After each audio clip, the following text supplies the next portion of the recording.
Good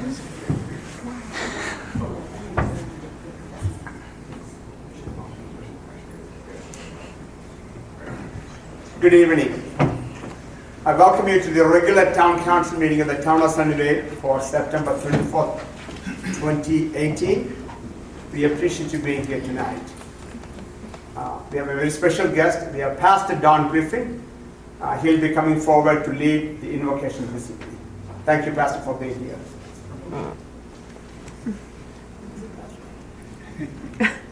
Thank you, Mayor. Let's pray. Lord and Father, as creator and ruler of this world and of this town, we want to thank you for so many, many, many, many blessings that you provided for us and continue to do so. We acknowledge that we're a needy people. We need your wisdom. We need your direction in doing things your way. I pray for these people that serve us as members of the town council and the staff. I thank you for their willingness to serve. I thank you for the time they spend. I thank you for the things that they have to endure but graciously represent us. Give them wisdom and governance. Give them graciousness and mercy in dealing with each of us and the council and the town and the people that deal with the town. We pray that everything we do be to bring honor and glory to your name. In thy name we pray. Amen. Amen.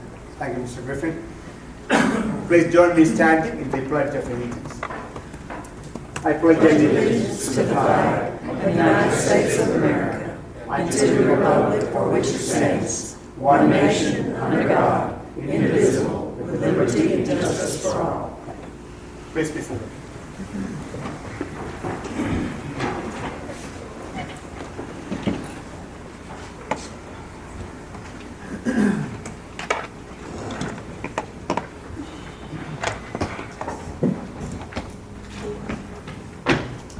Now time is 7:26. At this time, let me call to order the regular town council meeting of the town of Sunnyvale for September 24th, Monday, September 24th.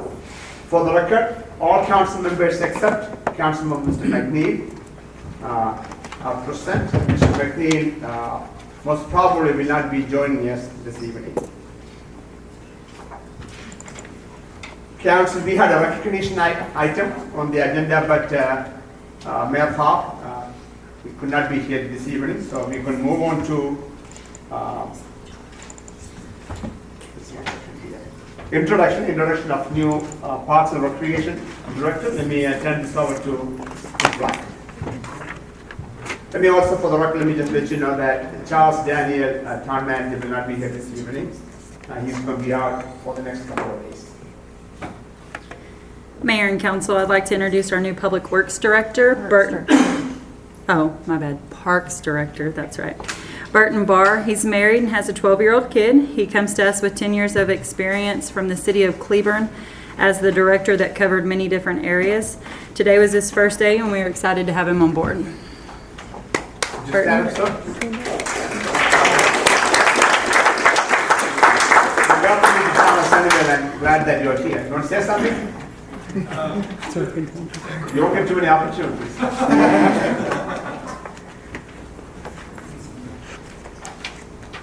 I just wanted to say that I'm very excited to be here, and I'm thankful for the opportunity, and I hope to serve everyone well. So, That's a cool tab, by the way. well, thank you. Welcome aboard. We also have an introduction of new police officers. Sergeant Scott Evans.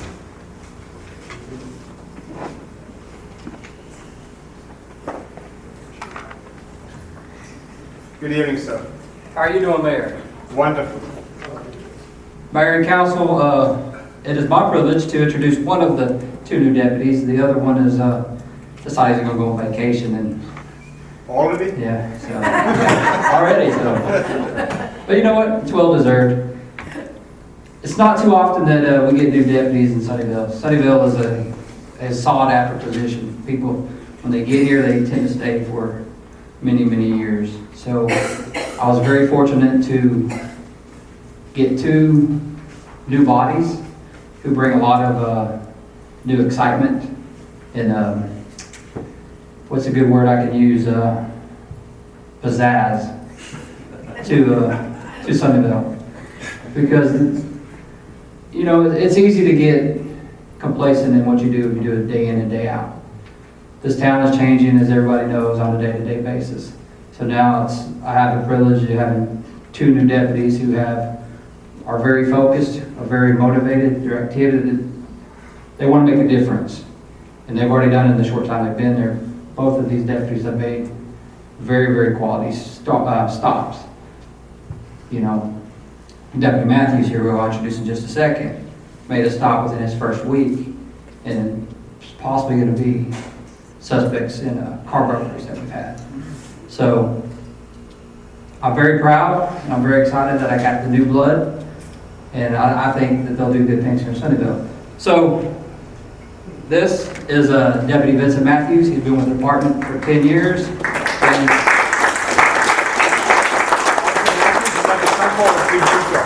he's a very shy individual, so he said he was scared. He said he'll wave at you, but talking is not his forte. So again, next council meeting we'll probably bring the Dylan Stovall in here, and I'll introduce him. So Thank you. We can only handle one at a time, right? yes, sir. Thank you very much. Thank you, Sergeant. Thank you. I want to welcome you, Sir Officer Matthews, and also Mr. Barton. Mr. Barr, if there's anything council or myself can do for you to make your job more effective, please reach out to us. Moving on to the public forum, this is the time citizens may come forward and talk to the council on matters other than personal matters and matters on litigation. If there's anyone who would like to come forward at this time, please do so. No one is coming forward, so I'm going to close the public forum. Moving on to consent agenda item number 1, we have one item, that's the department monthly report for August 2018. Council, are there any discussions or questions on the consent agenda item? If not, can I have a motion to approve consent agenda item as presented? So moved. Motion made by Mr. Egan, second by Mr. Finch to approve the consent agenda item number 1. Are there additional discussions? If not, all in favor signify. All opposed, motion passed 6-0. Mr. McNeil is absent. Council, we are moving on to the public hearing portion of the council agenda. We have an application from Christopher Jackson of Win Jackson Incorporated at about 225 through 311 North Collins Road for 44 acres north of Michael Lane and west of North Collins Road. A request is for first reading of a proposed change to the town's future land use plan from low density residential to medium density residential, and the zoning map from single family family 3 to single family 4 plant development Collins Crossing. Mr. Jackson. Mayor, Council. As you noted, this is a proposed zone change to a planned development. The applicant is, this was originally presented August 27th at the town council meeting and tabled at that meeting so that the applicant could work with the abutting property owners to address concerns with the panhandle portion of this property. From what I understand, he can speak to more detail. They're getting close to finalizing a deal with regard to the purchase of this property by the abutting property owners. So that will revise this application. So it's my suggestion that this be tabled until we get all that finalized. Council, additional questions on this? Is there any number of times we can table it before we reject it? Make a decision, make an action? There's no mention, so as long as we're meeting in regards to and setting a specific date for the tabling, it's fine. Of course, it's up to council if you feel like would like to make a decision or do something other than what's been proposed. But the application is going to change anyway. That's the way I see it. It just makes sense to table it. So is he gonna have to go back through P and Z?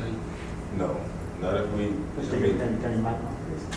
council can suggest that if the application changes, but the reason why I wouldn't say it is necessary is because it is less than, the change, the proposed zone change will be less than what they approved. If it was more than, then of course it would be a different application. But again, if it's something that council wants to see go back, that's one decision you can make. Mr. Yeager? Mayor, I think while I'm from what Mr. Jackson is telling us, I'm sure that this is becoming less dense. I begin to have concerns for what become potential transparency issues that are easily tagged. You know, we, the 7 of us sitting up here, and as well as Rashad, know what's going on behind the scenes, but because of the lack of involvement by people, they don't know what's going on. So if something changes to 2 or 3 of them's not lacking, they're going to immediately blow up and say, the town just went ahead and did it, didn't even listen to us. You know, to me, there should only be so many times that we table, particularly when it's a large plot of property like this. I would assume, Rashad, will make sure, and maybe I can back up on some of the statements I just made, would we, once this redesign is done, will the residents be re-noticed? Yes. With the specific changes? Like a lot of times in the work that I do, when I revise a proposal, I send out that proposal and I put at the very first of it, these are what the changes are from the previous proposal. So it stands out as to what those differences are. If it stays at the council level, it's not required for it to be renoticed, but staff can send out an update to those property owners who were previously noticed. Mayor, I'd make a recommendation that because this has been tabled, and I understand the reason for the tabling, I recommend that staff advise the adjoining property owners with the reasons for the changes because of the number of tablings that have occurred. Granted, it's only been 2, but the perception is by some on the public is that the tabling just continued to happen until not enough people were here that really cared. And then it got passed. So I think we just need to be sure we're doing everything that we can to make sure that the public is advised of all the changes that happened, which is the reason for all of that. I would just ask that the applicant, if that is the requirement that y'all want to give staff to do, the applicant give me enough time to send out those notices. It needs to be at least 10 days prior. I think that's an automatic, that if he's asking for tabling, then he should give you enough time to be able to respond accordingly. Mr. Ray, any point? No, I agree that the residents need to be re-notified as we requested at the prior meeting, actually. Any other discussions? So Rashad, is that clear enough? Yes. You want to say something, Mr. Applicant? Yes, sir. My name is Christopher Jackson, address 600 North Pearl, Suite 650, Dallas, Texas 75201. Mr. Mayor, members of the council staff, thank you for having this evening. I'll be very brief. We've had very good discussions. I know it's taken a long time. It frustrates me, maybe more than y'all, but I won't go that far and speak for y'all. We are making good progress. The residents have met again. We've exchanged stuff in writing. We talked today. I think we're very close. It's very important for me and the residents to come here with a vote on it so that it's really done. I'm all in favor of re-noticing. I hope we can get it totally papered, because I want it, from a personal perspective, papered up to where it's really papered up. We think of a pathway. It's been discussed. I'm happy to pay for the re-noticing. We want it done correctly. I think what you'll hopefully see when we come, I'm asking for October 22nd, so we have enough time. I'm gone that first meeting. I have a business trip. So we can come, there'll be one person speaking in bulk for the residents. We've already talked about that. And then hopefully with letters supporting that. I don't feel like everybody's supporting it, but we plan on having a lot because this is the reason for a PD that you have created. This is a win-win solution, and that's really what we're working for. Are you still looking at a higher density? Yes, sir. We're working for that. We're also working on the other things that are in the zoning case as well as this piece, which would create potentially another open space that would not be owned by us. So we're going to present all of that. Nice package. It is less dense, what we're talking about, than what was approved by P&Z. So I think we're working for a win-win. But I'd like to get everything together so I can present it and also present it with support of residents of the town of Sunnyvale. So I wish it was going faster, believe me. So I'd ask for a table to October 22nd. I did receive the 10 days before for the notice, and I'm going to try to get all of it put together by then. I am working with a group of people, so it always makes things sometimes slower, but we've picked up momentum. I think we've picked up momentum. So I appreciate your patience, I really do. I'm available for any questions. Questions for Mr. Jackson? Thank you, Mr. Jackson. I just want to say that we're not in any hurry. I think it's, the hurry might be more on your side of it in terms of getting the development done and getting, we're not necessarily in any hurry. So Yes. I appreciate that you are taking that time to get the involvement of those people because, again, we're seven up here that look at the decisions globally. We're not, many of us, I don't think are going to be immediately impacted. Yes, sir. Yes, sir. And as a result of that, it's great, Chris, that you're doing that, taking that extra step. And if you need to wait until November 22nd or whatever the following date is, we're not in any hurry. Absolutely. It's really the hurry is on your side to go to where you need to go to. We want to do this right because we can come. The reason there's no other residents here is it was communicated that this was going to be tabled. Same last time, if you noticed that, but previous times we've had very good communication so that we don't waste anybody's time. So I try to be very respectful of everyone's time. I do appreciate your time. Thank you.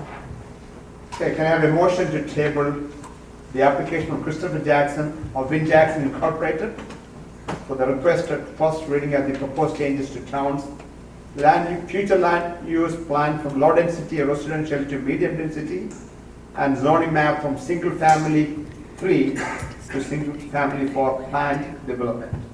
So much. Motion made by Mr. Egan. Do you have a second?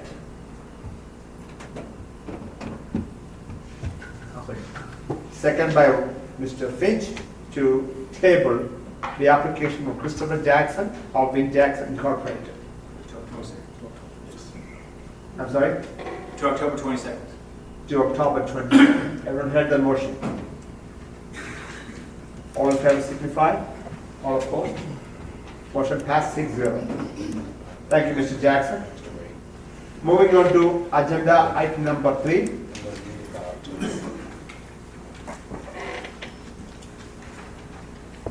Item 3, 4, 5, and 6 are second reading of ordinance ordinance amending. Let me read from the 3.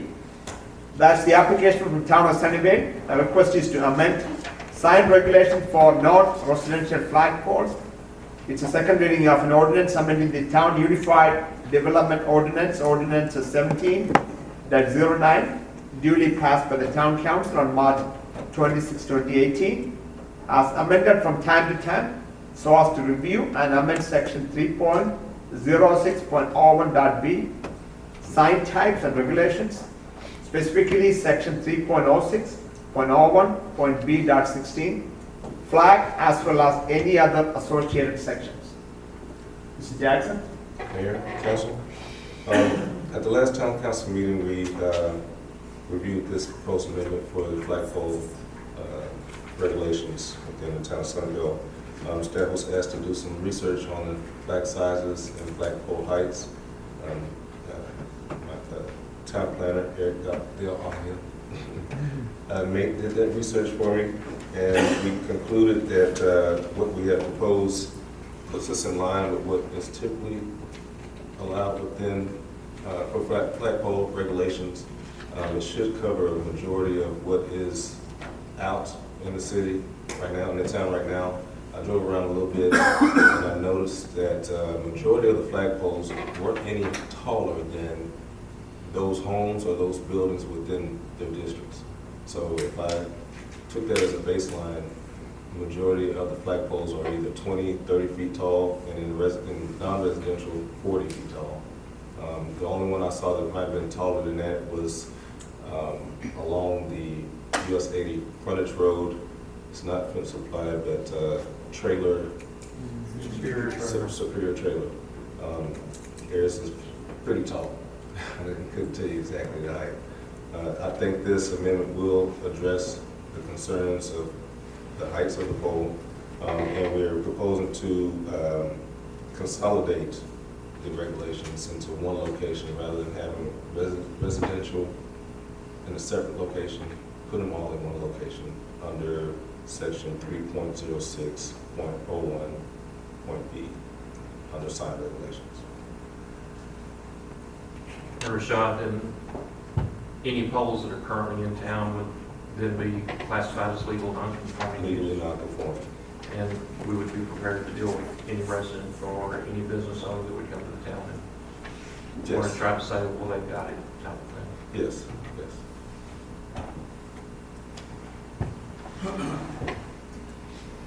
Mayor, are you ready for questions? Yes, sir. Permitted zoning district. Governmental flags are permitted in all zoning districts. Corporate and non-government represented in non-residential. So does that mean that only a governmental flag is allowed in a residential district? And that would be referring to things like a flag representing a college like SMU, or a ball field like Texas Rangers, or maybe an eagle because that's important to the resident. Right. Would those be allowed in a residential area? I would have no issue with that. That is kept it kind of in line with what was already drafted. I mean, we'll have folks who not only might want to fly the United States flag, but might want to fly Alma mater. their alma mater or their hobby or whatever. Yeah, So you think that would be allowed, I can, even though it doesn't say that here? right, that's not something that I think, from my viewpoint, staff would be concerned about not allowing in residential. If you want to specifically state that, I think it might be important because in the definition of a flag, you refer to a government, a political subdivision, or organization. But that's the last time you use the word organization. With regard to the number of flagpoles, we correctly probably identified only one flagpole per residential lot. But we didn't really identify the number of flagpoles for a governmental facility or a corporate or non-governmental facility. We just identified that they can have 2 flags. Does that mean 2 flagpoles? Does that mean 1 flagpole?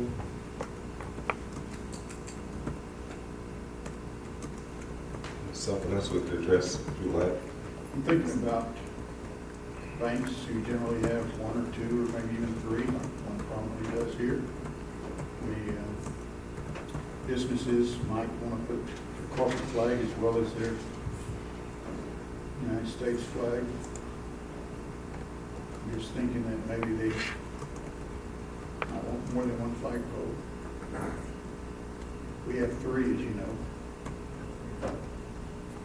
which would be in violation of this ordinance, because a governmental agency is only allowed 2 flags. And I don't think we're in violation of either ordinance, but it does what it says. Right, and then like I said, this was an amendment to the existing ordinance, so some of the verbiage was carried over, and I just... Okay, just pointing that out as we try to tweak this ordinance for a second reading. Maybe we need to clarify, that. So number one, we're not in violation, but although we might be grandfathered. But this is the second reading for this. First time I've seen it. We talked about last time, there are discussions about the flag size. that flagpole, that's why. That's good. We recognize it. Yeah. Yeah, I would think we need to clarify that residences can have 3 flags. They don't all have to be governmental. You said residents? A residence can have 3 flags. Is that clarified here though on page 87? G3. Right, says that, right? It says no more than 3 flags, right? It says no more than 3 flags vertically on one pole, which is okay with me, but it's a lot. But anyway, that's fine. So I guess let's go over each one. For the governmental, how many flagpoles would we like to have? And how many flags as far as minimum maximum? What you're saying is not really a staff decision, just what the council prefers, right? That's what you're Correct, saying. correct. It's not, That's-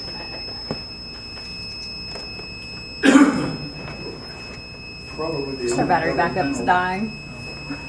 agencies here are going to be town hall, one of our facilities, or the school.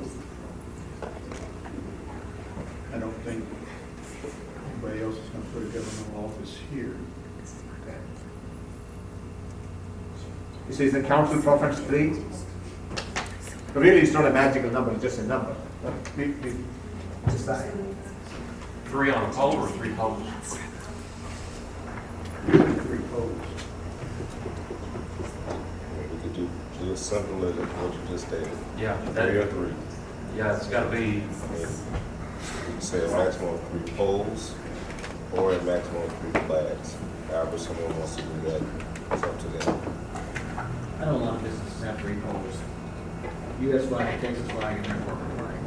Right. So, that's what I would say would be 3 poles. But I think I would also limit the number of flags on a pole at 3 poles. Otherwise, you could have 9 flags out there. 3 and 3. Yeah, because it could be 65 feet in the air, so it's going to be, Yep. 3 and 3 seems like the right answer. So 3 poles or 3 flags max, is that what it is? I think that's good. 3 Okay. poles, 1 flag per pole. Or 1 pole, 3 flags. Okay. Okay, come on, Kevin. I The got you. attorney has another idea. Okay, what about next? Michelle, keep going. Same for the next one? Yeah, corporate non-governmentals. 3 and Okay. 3. How about residential? I like the way it is. Can we clarify, these are permanent poles and not temporary poles?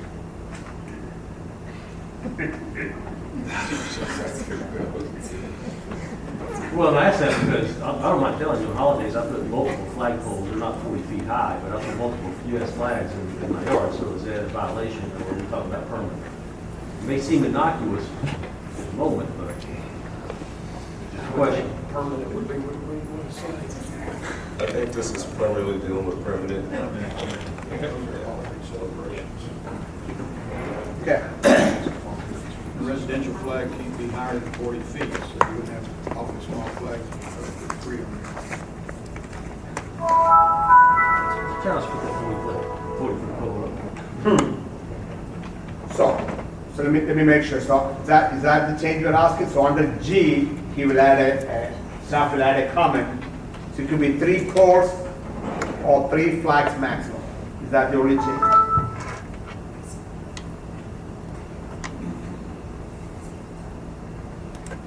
Okay. I'm good. Rashad, anything else you want to add? What about the color of the flag?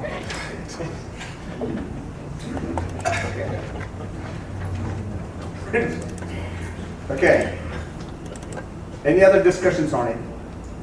So this is a public hearing agenda item, so if anyone would like to come forward and talk to the council about this topic, you may do so at this time.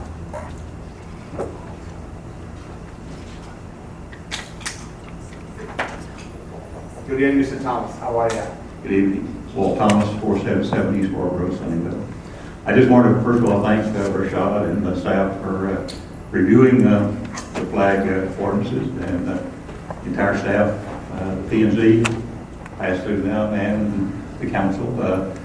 I think we may not have it perfect, but we got it a lot better than it was in 20 foot. So I appreciate it all, and I think Sunnyvale is better off for what you're doing. Thank you. Thank you for bringing that up to our attention.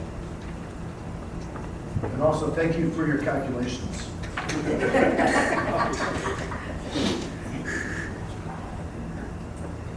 Anyone else? Okay, no one else is coming forward, so I'm going to close the public hearing. Council, additional discussions on this topic? Okay, if not, can I have a motion to approve?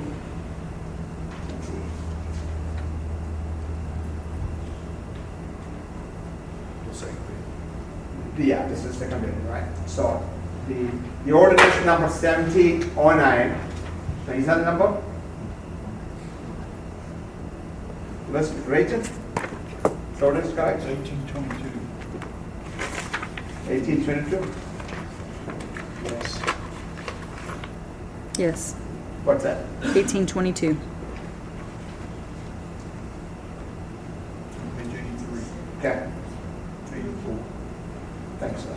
Okay, so can I have a motion to approve ordinance 1822 with the change we discussed, that is to add a comment under section G, number, staff will include 3 poles or 3 flags maximum. That's applicable for government or non-government or residential. Can I have a motion, please? So moved. Clarify, that's not residential, it's only corporate, non-governmental, government. I thought residential also 3 Not flags. residential. One flag for residential. Okay, so 3 flag, 3 poles for government and non-government, and 1 pole for residential, but 3 flags for everything, correct? So moved. Motion made by Egan, have a second? Second. Second by Clark to approve the ordinance 18-22 with the amendments we talked about. Everyone heard the motion? All in favor signify. All opposed, motion passed 6-0.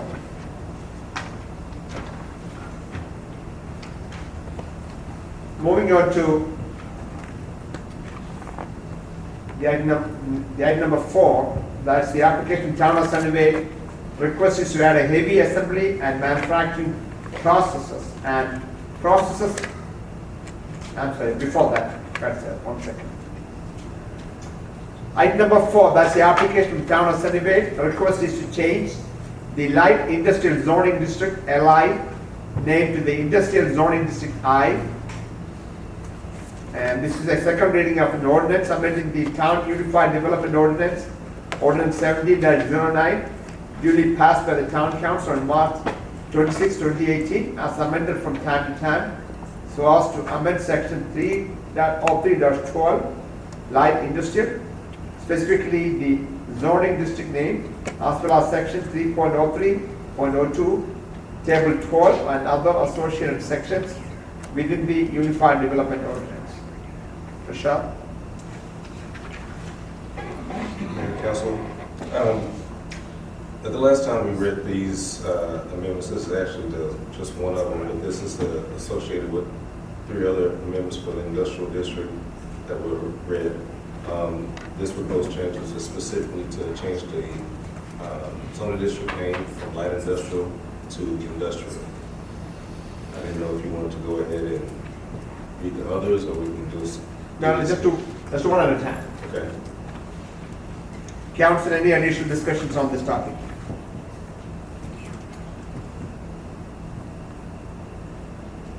Again, this is a public hearing, portion of the agenda. If anyone would like to come forward and talk to the council about this particular item, you may do so.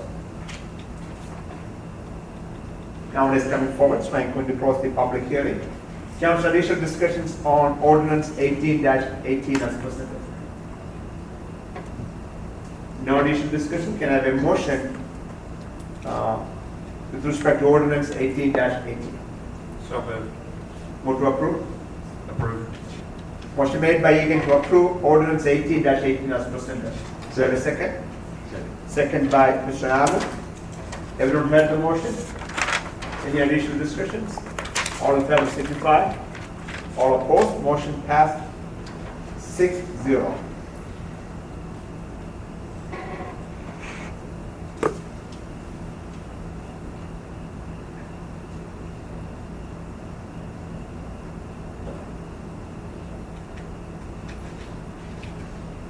Moving on to item number 5, that's the application town of Sunnyvale. Request is to add a heavy assembly and manufacturing processes, land use classification. Second reading of an ordinance amending the town unified development ordinance, ordinance 17-09, duly passed by the town council on March 26, 2018, as amended from time to time, so as to review and amend section 3.04, zoning land use regulations, specifically section 3.04.03, use chart, as well as other associated sections. Mr. Jackson? Mayor, Council, this is second reading of this request or proposed amendment. This is a proposal to add heavy assembly and manufacturing process land use classification to our land use chart. We currently do not have that classification. We only have a light assembly and manufacturing process classification.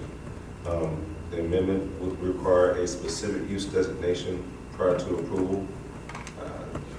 This is pretty much getting us back to how the old zoning ordinance allowed for heavy industrial within industrial area. Council, question for staff. Again, this is a public hearing portion of the agenda. If anyone would like to come forward and talk to the council about this agenda item, you may do so. No one is coming forward, so I'm going to post a public hearing. Council, additional discussions on ordinance 18-19. If not, can I have a motion with respect to ordinance 18-19 as presented? So moved. Move to approve, Mr. Egan? Yes. Motion made by Mr. Egan to approve ordinance 18-19 as presented. Do you have a second? Second. Second by Finch. Everyone heard the motion? Additional discussions? All in favor signify. All opposed, motion passed 6-0 to approve ordinance 18-19 as presented. Moving on to item number 6, that's again application town of Sunnyvale. Request is to add non-residential development, industrial exterior material standards. The second reading of an ordinance amending the town unified development ordinance, ordinance 17-09, duly passed by the town council on March 26, 2018, as amended from time to time so as to amend section 3.06.08.d.2, non-residential development, as well as other associated sections. Mr. Jackson?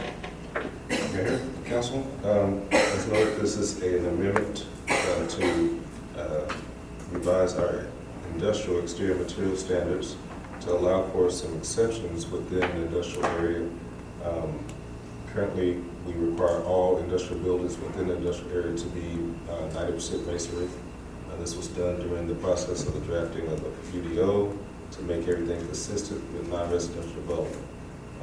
It really doesn't apply to industrial development well when implemented, so staff is requesting an amendment to allow for some variations whenever site plans are submitted for industrial areas, specifically those outside of a 200-foot right-of-way, within proximity of 200-foot within proximity of a right-of-way.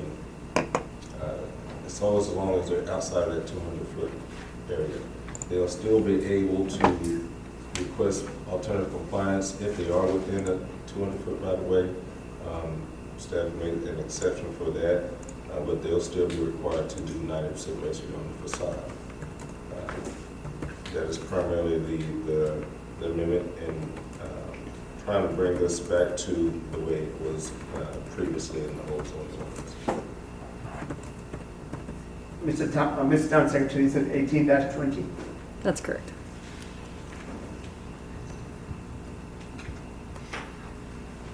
Council, question for Mr. Jackson.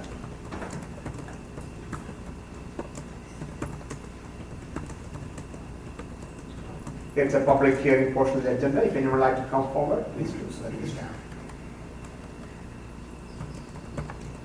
No one is coming forward, so I'm going to close the public hearing. Council, additional discussions on ordinance 18-20. If not, can I have a motion with respect to ordinance 18-20? Motion to approve. Motion made by Mr. Finch and second by Mr. Allen to approve ordinance 18-20 as presented. Everyone heard the motion? Additional discussions? All in favor signify. All opposed, motion passed 6-0. Moving on to item number 7, that's in application to town of Sunnyvale. That's the request. Add industrial alternative landscape compliance exception by adding specific alternative landscape compliances for residential and non-residential development. This is the second reading of the ordinance, amending the Town Unified Development Ordinance 17-09, duly passed by the Town Council on March 26, 2018, as amended from time to time, so as to amend section 3.06.02, landscape requirements, as well as other associated sections. Mr. Jackson. Mayor, Council, with the UDO, many of the non-residential landscape requirements were updated to be consistent with the more detailed design criteria for the town. Depending on the proposed development and its location, the non-residential landscape requirements could be difficult to adhere to, particularly for developments in the industrial park area. The Unified Development Ordinance provides alternative compliance relief for landscape requirements, but the language appears to primarily address residential development. In order to address non-residential and industrial development issues, staff has created an amendment to create specific alternative compliance processes for residential and non-residential development. Within the non-residential landscape section, specific alternative compliance exceptions were added for industrial development. The special corridor landscape requirements for Clay Road were also revised to apply specifically to those areas north of the industrial park area, along north of Long Creek Road. And that's the way it was previously, but when it was taken off the map, it kind of got misconstrued. Mr. Bay. This is primarily concerned with non-residential landscaping. Right. Right? But we've created an alternative compliance. Does that apply to residential also? There was already a section in the ordinance that addressed larger developments, larger subdivisions that could apply for. So very specifically, we require in a residential development. Now, I only bring this up because so much of what you provided to us was residential in addition to non-residential. Is we require every home that's built to have 2 trees of different species of a certain caliber in the front yard. Correct. So does this alternative compliance provide a alternative for a residential homeowner to provide a better alternative for their particular lot or their particular desire for the front of their house?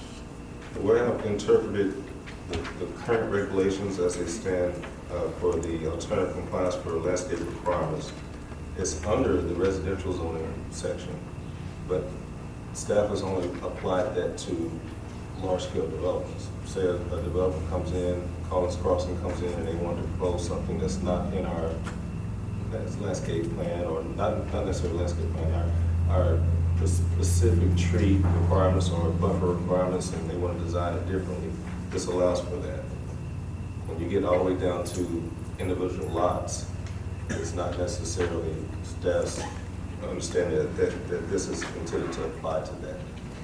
So would it be correct in saying that this is attempting to apply only to developments we might call that subdivisions, Yes, as opposed to individual lot owners building a home. correct. Okay, so you use the word large developments. So with something like 28 homes in Deer Creek or 40 homes in Collins Crossing, be considered for alternative compliance? Yes, Because those are not large when you compare them to Stony Creek or Homestead or the Cummins Country Farms. let me take a step back, not just large, just subdivisions. Subdivisions, okay. So Does this it- is going to offer an alternative provision in our UDO that includes residential developments. Correct. Okay. Go ahead, Mr. Clark. Do you ever define the size of the tree or how long the tree has to be maintained? So let's say, can you put a little strapling up that may be washed away or dead in a few months? Or is there a certain time period that maybe needs to be held up, whether it may be supportive or whatnot? Is that ever defined?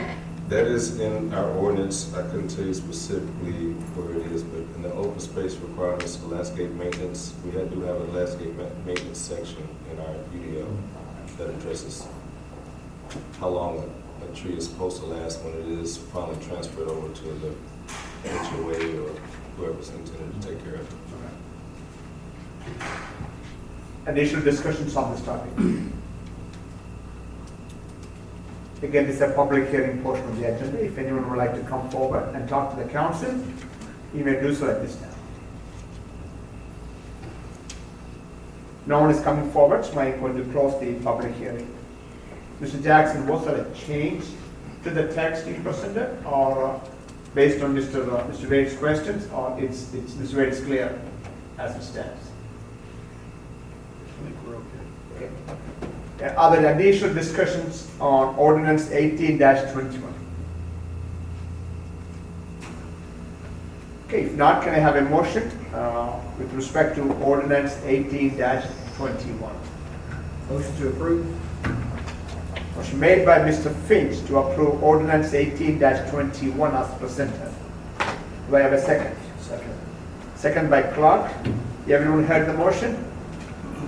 Additional discussions? All in favor signify. All opposed? Ordinance 18-21 is passed. Motion passed 6-0.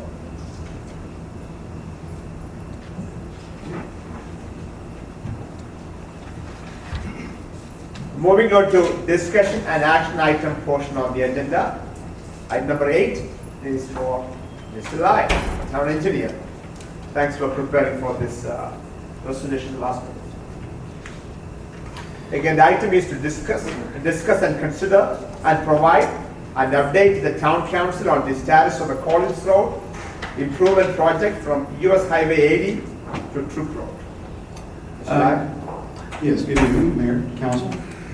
I just wanted to give you a brief update on my progress since our last report and then give you all an opportunity to ask any questions you may have. I have been focusing this month on completing the remaining right-of-way acquisitions. I have now acquired all but 3 out of the, I believe originally was the 18 parcels acquired for the project. The only 2 and those 3 parcels are owned by 2 different property owners. One owns 2 and then the other owns 1.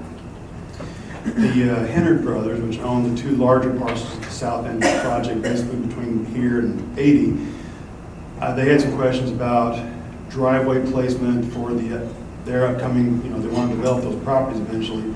So we're going to get driveways put in for them, median openings to facilitate that development.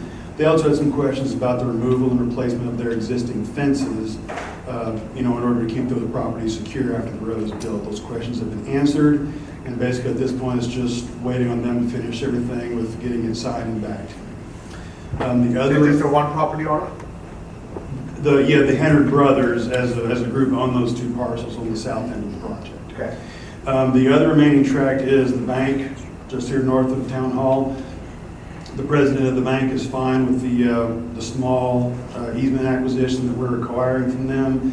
And again, it just has to go through their corporate process to get it signed and back to us. So essentially, it's just a waiting game on them to get the documents back to us. But My conversations with both of them have been very positive, and I do not anticipate any issues or problems in getting those. It's just a waiting game at this point, really. So September date still looks good, or that may slide? I do not believe that's going to need to slide. I'm continuing to work with these. I know we're getting close to the end of the month, but again, I have no reason to think it will slide at this point. Do what is right, always right. I beg your pardon? Do what is right and do what you need to do. Absolutely, yes, sir. I will then be starting the process of getting the franchise utility relocations. My information from them is that their designs are done. They're just waiting on the green light from me to get started. Of course, we have to have all these right-of-ways taken care of before that can legally happen. So the day after I get that last one, I'm going to kick them off. So again, I'm still on target for that. In the meantime, I'm also preparing the bid documents. My intention is to bid the project starting in the first part of next year. Again, we're still on target for those dates. So everything appears to be moving along relatively smoothly, you know, not, and I hope that continues.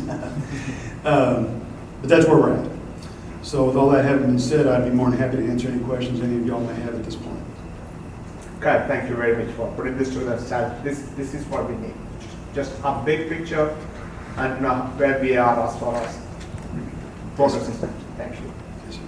Council, question for Town Engineer. Great job. Thanks. Thank you very much. Thank you. Moving on to item number 9, Public Works Director, discuss and consider a PSA between Dallas County and the town of Sunnyvale for Dallas County to strike Barnesbridge Road, that is Duck Creek Bridge to Bell Line, 300 to 500 block of North Collins Road, 100 block of Jobson Road, and North Haskell Road. Mr. Director? Mayor and council, if I can interrupt, the resolution for this was not put in the packet. You have it in front of you. It's resolution 1816. Thank you. Johnny, Ms. Meeks? So staff is asking for council to approve the PSA between Dallas County Public Works and the town to do striping for Barnes Bridge, portions of Collins, 300 block to 500 block, 100 block of Jobson, and then North Pascal, just due to previous road work. Council, question for Mr. Meeks. Just get everything striped. Everything to my knowledge for now. until we do more work. But Collins, all of Collins has been reworked. This covers all of that, all of Collins. That's in work. It's just Yes. the Barnesbridge, right? No, it covers, from way I read, it covers Barnes Bridge, Collins, Jobson, and Pascal, right? Yes. Yeah. So, It'll be all the areas where we have done patchwork or rebuild roads. thank you, John. That's a better one. Johnny, is there any alternative to using Dallas County? Does anybody else do striping? Yes, and just to give you a little bit of an idea on that, we had, before we actually redid Barnes Bridge Road, I guess probably a year and a half ago, we were going to look into having somebody come out and do portions of Barnes Bridge striping that was really bad, and the quotes were 10,000 plus. So that gives you an idea of the difference. I just was comparing the quote for Pascal Road, which is 0.6 of a mile, taking 8 hours, and doing 3.6 miles, it's 10 hours.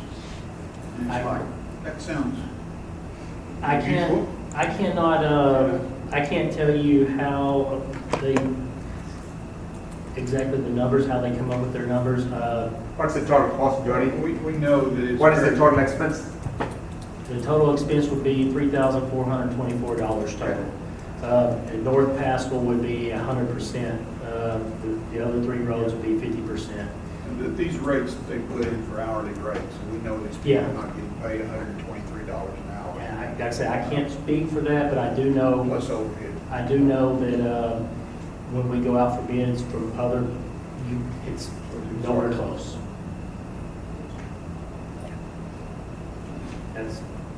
That's what I Got can a say. yardstick. I'm not sure they can do it. I read this way, commercial. Yeah, this is a different crew than the road and bridge. Thank you. Questions for Mr. Meeks? I have a question on Yes, Mr. this is for Mr. Meeks or maybe for somebody else. Is this the process that we have to go through for a $3,000 budget approval that the council has to approve that? This is, it's a, because of its project specific with our interlocal agreement with Dallas County, everything they do, we have to do a PSA on. So, does that mean we're having to approve the PSA without regards to the dollar amount? It just seems really, for $3,500, we're having to approve that, but that's not in the budget. So is that because it's a PSA that we're approving it? Yes. Yes, because once y'all approve it, then it has to go to Commissioner's Court for it to be done. Something we are approving the resolution, right? That's what, Rachel? We are approving the resolution. That's right? correct. The money is on top of it. That's correct. Questions, additional questions for staff? Anything else? Go ahead. I'm excited that we make it this painting, because my family, the yellow tabs that go there now, so for public safety, it would be great, so. I guess it's Relax, drink, sir. Anything else, Mr. Meeks? That's Okay. it. Council, the resolution is resolution of the town council of the town of Sunnyvale, Texas, approving the entering into of a project-specific agreement for roadway striping for Type B and Type E roadway, including Barnes Bridge Road, Duck Creek Bridge to Belline, 300 to 500 block of North Collins Road, 100 block of Jobson Road, and North Haskell Road, made pursuant to Dallas County's Master Road and Bridge Interlocal Maintenance Agreement between Dallas County and the town of Sunnyvale of Texas. That is Town of Sunnyvale Resolution 18-16. Any additional discussions on this one? If not, can I have a motion with respect to Resolution 18-16? So moved. Motion, move to approve, Mr. Egan? Yes, motion approved. Motion made by Egan to approve Resolution 18-16 as presented. Seconded. Second by Mr. Clark. Everyone heard the motion? All in favor of the motion signify. All opposed? Resolution 18-16 is passed 6-0.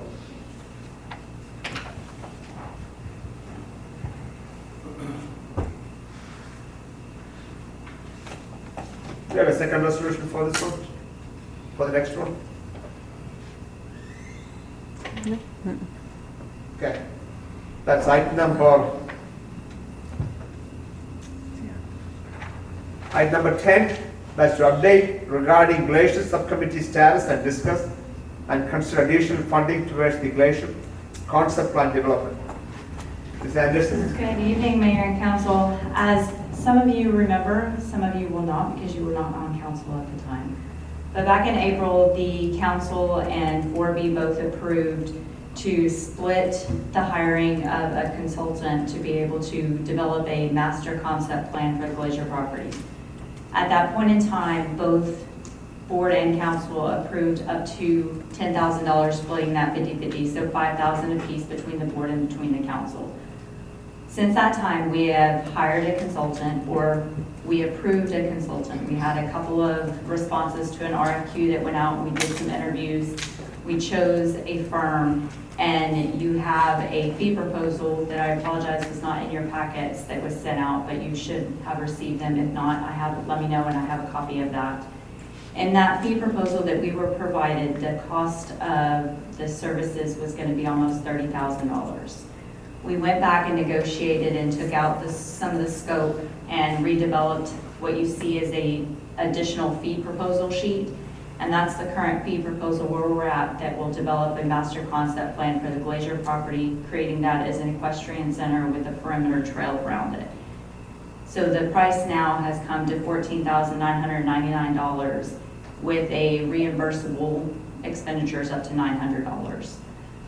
So now I've come before you asking for additional funding to be able to move forward with the concept plan with David McCaskill's group.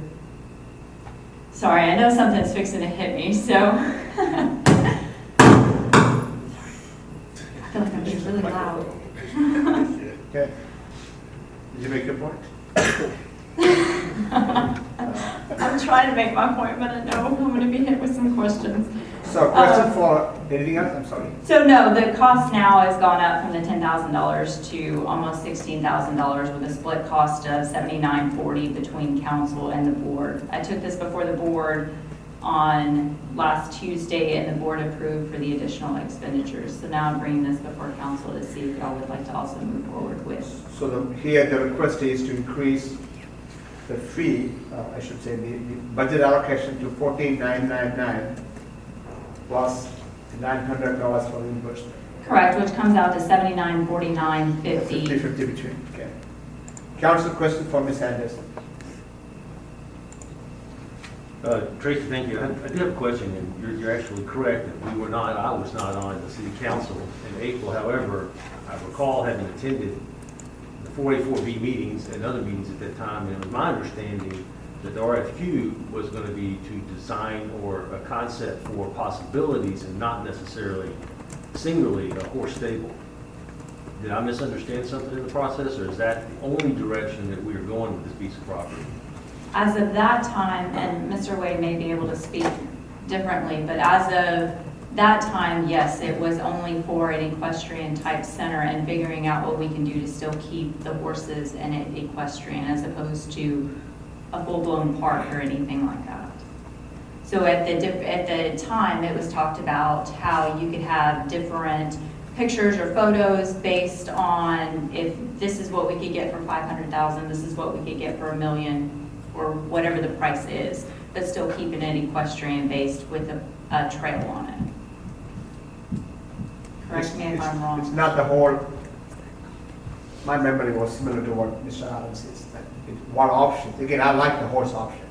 So that's really maybe a good idea, but my memory is similar to yours, that the consultant will come back with an idea on what can go there. Mr. Wade, you look differently?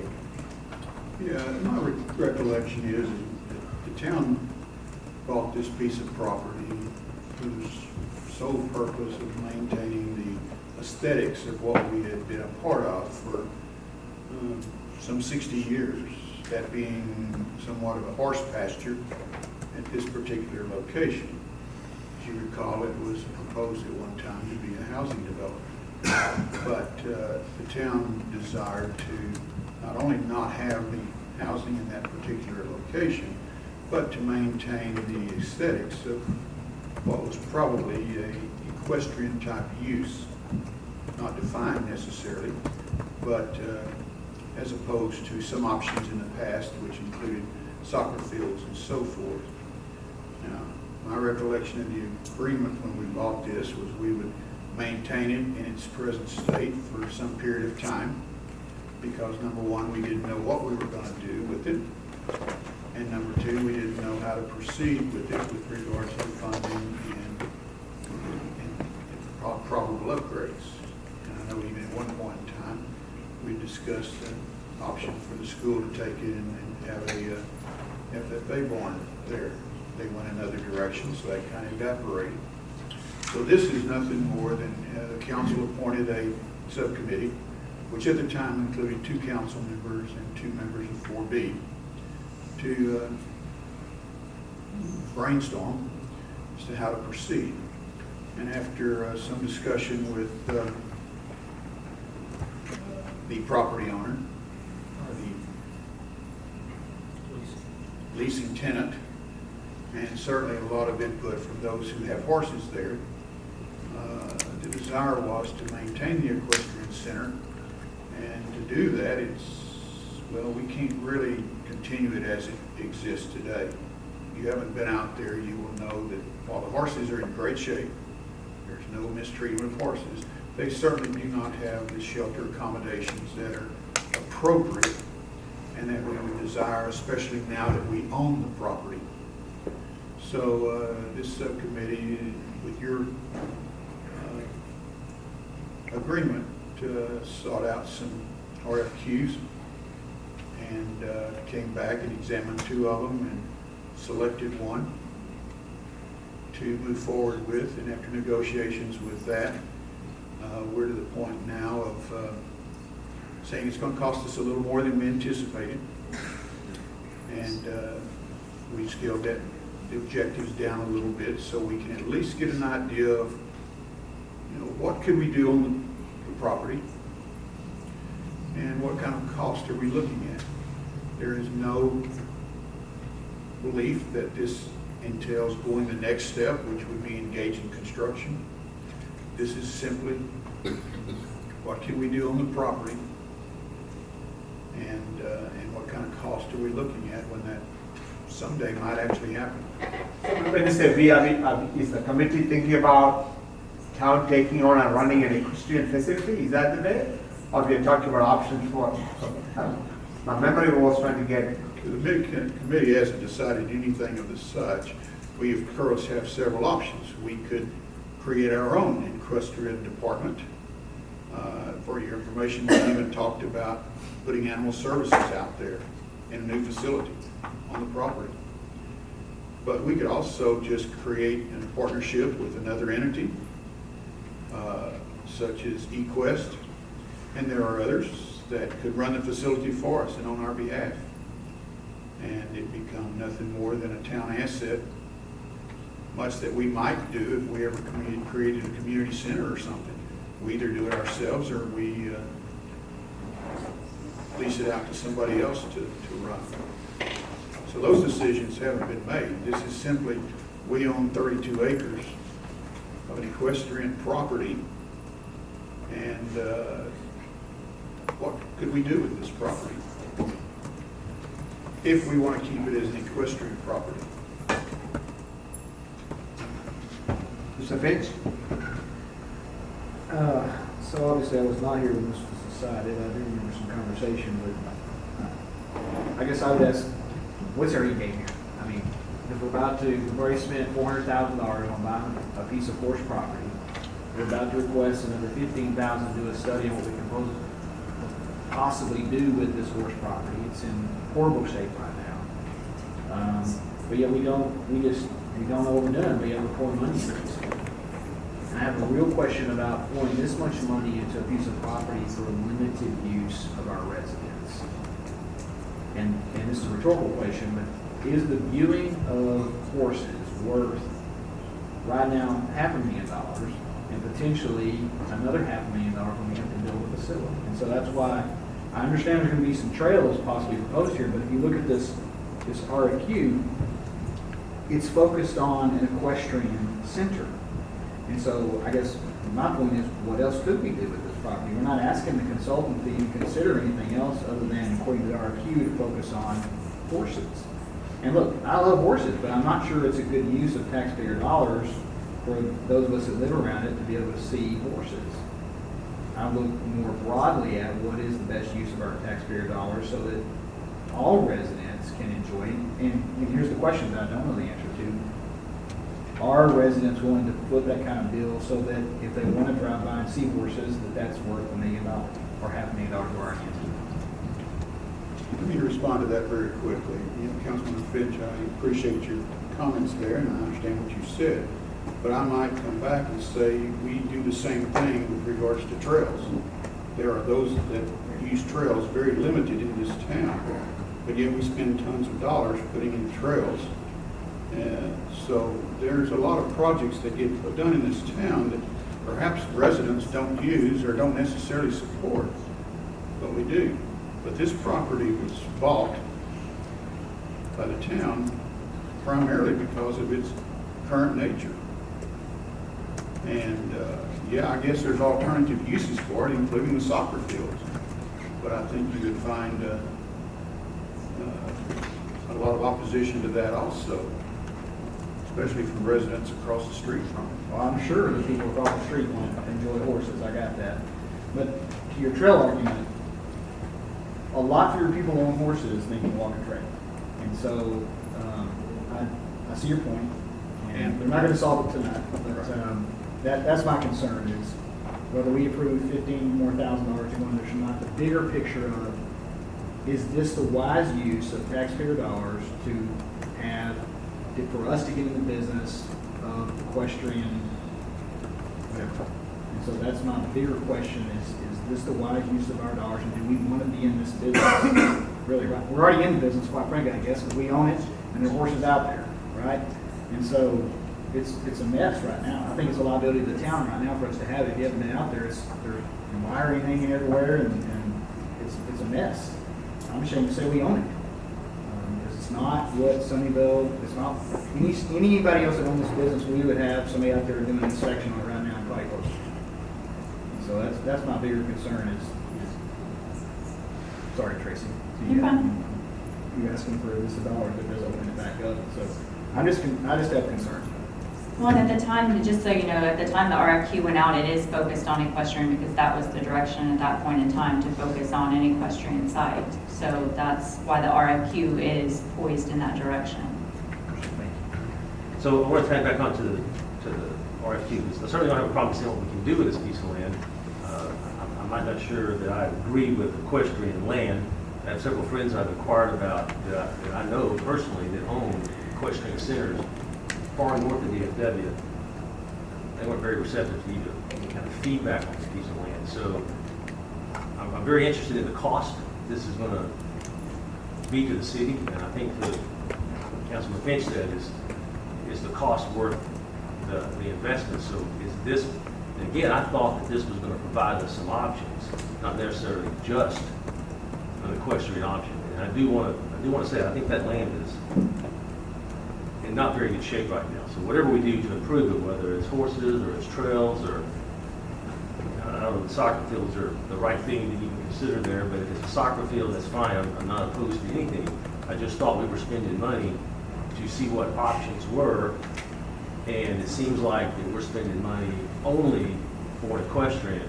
And I'm not sure if we have any equestrian people on the committee. I'm talking about people that own equestrians that know what equestrian is. I've not gotten much positive feedback. So I'm just curious, is this RFQ going to also include cost for upkeep and cost for wholesale, whatever we're talking about, or is it just a concept plan and no dollars involved in what it's going to cost the town?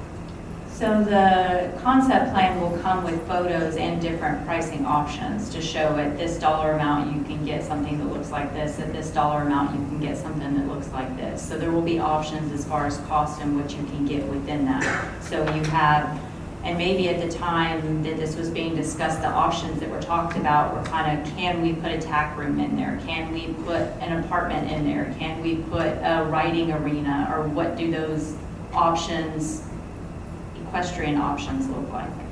I guess more in depth, the equestrian center would be very expensive to the town. Sure. And so is RFQ going to provide us a financial feedback as to what this is going to cost us annually in addition to just the expenses? Or is just as a concept plan for what it's going to cost to build something there?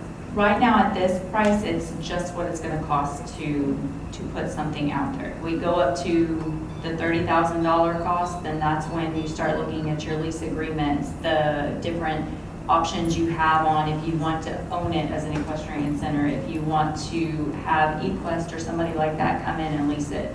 So if you pay a little bit more, then yes, that option comes into play with that. Have you contacted eQuest to see if they are interested? No, we have not. Do you have a charter for this committee? Written down what are we supposed to do? The scope of the committee? No, it's just a subcommittee with 2 council members, 2 board members. Did we say what is their goal is, what's the scope of their, There's nothing that's been formally put into place, no, sir. Other than just we were tasked with coming together because the new council members won't recall, but we had, when the land was purchased, there were different visions on what 4B wanted and what council wanted, and there were different visions on the time frame on which they wanted them. So developing the subcommittee to try and have both board and council come together with some united vision to bring back. So did everybody on the council then agree everybody wants to move forward with this incorporation? At that point in time, in approving this back in Help April. with that just a little bit. The history of that, as you'll recall, that several years ago, and I mean several years ago, 4B wanted to buy this property. And it was not a doable deal financially. And the town basically said, no, we're not going to buy this property. Later, we had an opportunity to approve a housing development on this property. And as you know, we went around and around on that housing development to the end result being the town ended up purchasing this because of its uniqueness, because of its character, and because of the fact that it could be an asset to the town. That wasn't necessarily with any intent as to what we were going to do, but the whole reason we came to that purchase was probably to protect the rural environment and the fact that there was horses there. There was not a discussion per se of we're going to turn it into soccer fields, or are we going to turn it into a library, or are we going to turn it into a governmental facility, or even there was no discussion if we were just going to hold it and sell it. There was every intent, I think, and I know Councilmember Hill is sitting in the audience, and probably others that were here in those meetings would say that, and on this council also, that we were probably going to protect that rural horse environment. That's the reason we spent the money. So this committee was created simply to explore the options. I mean, pretty much at the direction of 4B. I don't think the council did this. 4B was anxious if they were going to have responsibility for this piece of property, they were going to see what the options were. And that became the subcommittee to explore the options with full intent. It seemed like that this was going to remain a horse pasture. And if it was, and we owned it, we had to do something with it, but nobody said today or tomorrow. In fact, I would say that it was probably 3 years away. Nobody determined how it was going to be. Nobody said we were going to create an equestrian department or turn it over to somebody else. We were charged with, what is this at? And so this committee of 4 people, led by Tracy, met several people, walked the property, explored our options, did an RFQ, talked to these folks, selected one, and are simply saying, what can we do out here? And it revolves around, how much space do you need for horses to have a pasture versus what size stable do you need? We're not talking about a rodeo arena, but if there's a rodeo arena that's desired, can we do it? But we also got to realize we've got to put parking out there. We've got to follow the non-residential landscaping ordinances. They want trails out there. We've looked at both sides of that property for trails and kind of narrowed it down to only one side that really works. So a lot of work has gone into this, but whether you want to spend $15,000 to explore the option, or you want to wait around until 2 or 3 years from now and spend 15 or more thousand to decide how many soccer fields you can put out there, or what other use you want. Somebody's got to at some point make a decision as to what you can do and what are the probable costs. It doesn't have to be today, and it doesn't have to be this particular project, but at some point we've got to spend some money out there to determine what we can do and how to do it. I don't have any question about that, Councilmember Wade. I guess my question goes back to, it seems like we have focused on one thing. And I just assume we would look at, and maybe you guys have discussed all this, I don't know, looked at the holistic use of the property. Is it horses? Does that make sense for the town? Or is it something else? And I don't know what that something else is, but that's why we hire experts that would tell us what that something else may be. And so I guess that's my point, is that, well, I do agree. I like the property. I'd love to stay in, but I'm not sure that that's the best use of our dollars right now. That's my question. Again, I don't have a problem spending money. I just thought that from my recollection of, and sort of what we said already is that there was gonna be multiple options explored. It sounds like it's narrowed down at this point to the question option. If that's where we're gonna go. I agree that at some point we have to spend money. I just thought that we were gonna do something, look at more options than just that. And I just want to clarify that we're only looking at just a course option at this moment. Unless there is direction to go otherwise, that is the current direction. It's 4B approved without This additional additional, funding? yes. Have we, Robert, Mr. Clark? I guess, have we looked into liability? Is that one of the things that we have looked at so far? Will that be something that's looked into at some point? I'll The defer current- to Leslie. For the current use as it stands, I guess, yes, because we now. Or own the future. Land and then for future. so that's- it's insured that's as a piece of, consideration. it's insured as a piece of town property, just like we would any other property that we own, parks or any other land. But the person leasing the property also has an additional insurance policy that we are named an additional insured on as well. And how much are we leasing that property for now? I'd have to go back and look. I don't know off the top of my head. Roughly? It's just very small amount, I'm pretty sure. I don't think we're trying to make money, we're just trying to get it. Yeah.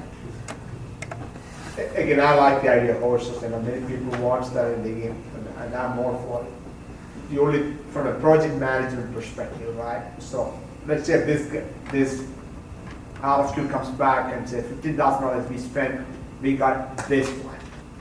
Then what? Where do we go from there? Is that something which the committee look at, Mr. Bader, or what? So We get once- ideas, many ideas, and the price tag, we got a menu of items, okay, then what? I think that if you went back to 4B, or the council, either one, Thank you. if you went back to 4B, or the council and/or the council, you could direct that we issue an RFQ for optional uses on this property, and we'll come back with a proposal of some amount of dollars that I can't project how much they will be. We thought this would be a $10,000 project. It was $30,000. We rescoped a little bit of it to get the cost down and to a more workable project. You realize nobody's proposing that this be done tomorrow or even next year. Nobody's proposing that anything happens. In fact, I think the council said we'd do this for 2 or 3 years before we actually made some use out of the property for our benefit. We would let the current horse owners continue their use of the property. But I can't speak for anybody other than myself, but if the direction of the council is we don't want to spend this money, or at least anything in excess of the $5,000 we've already authorized, which I think was legitimately authorized, so we're stuck with the $5,000. 4B can foot the rest of the cost, or we can request that 4B consider another option, or we can request that it not be done at all. Mr. Mayor, I'm not concerned about the money part, I'm not either. The question is, what is next?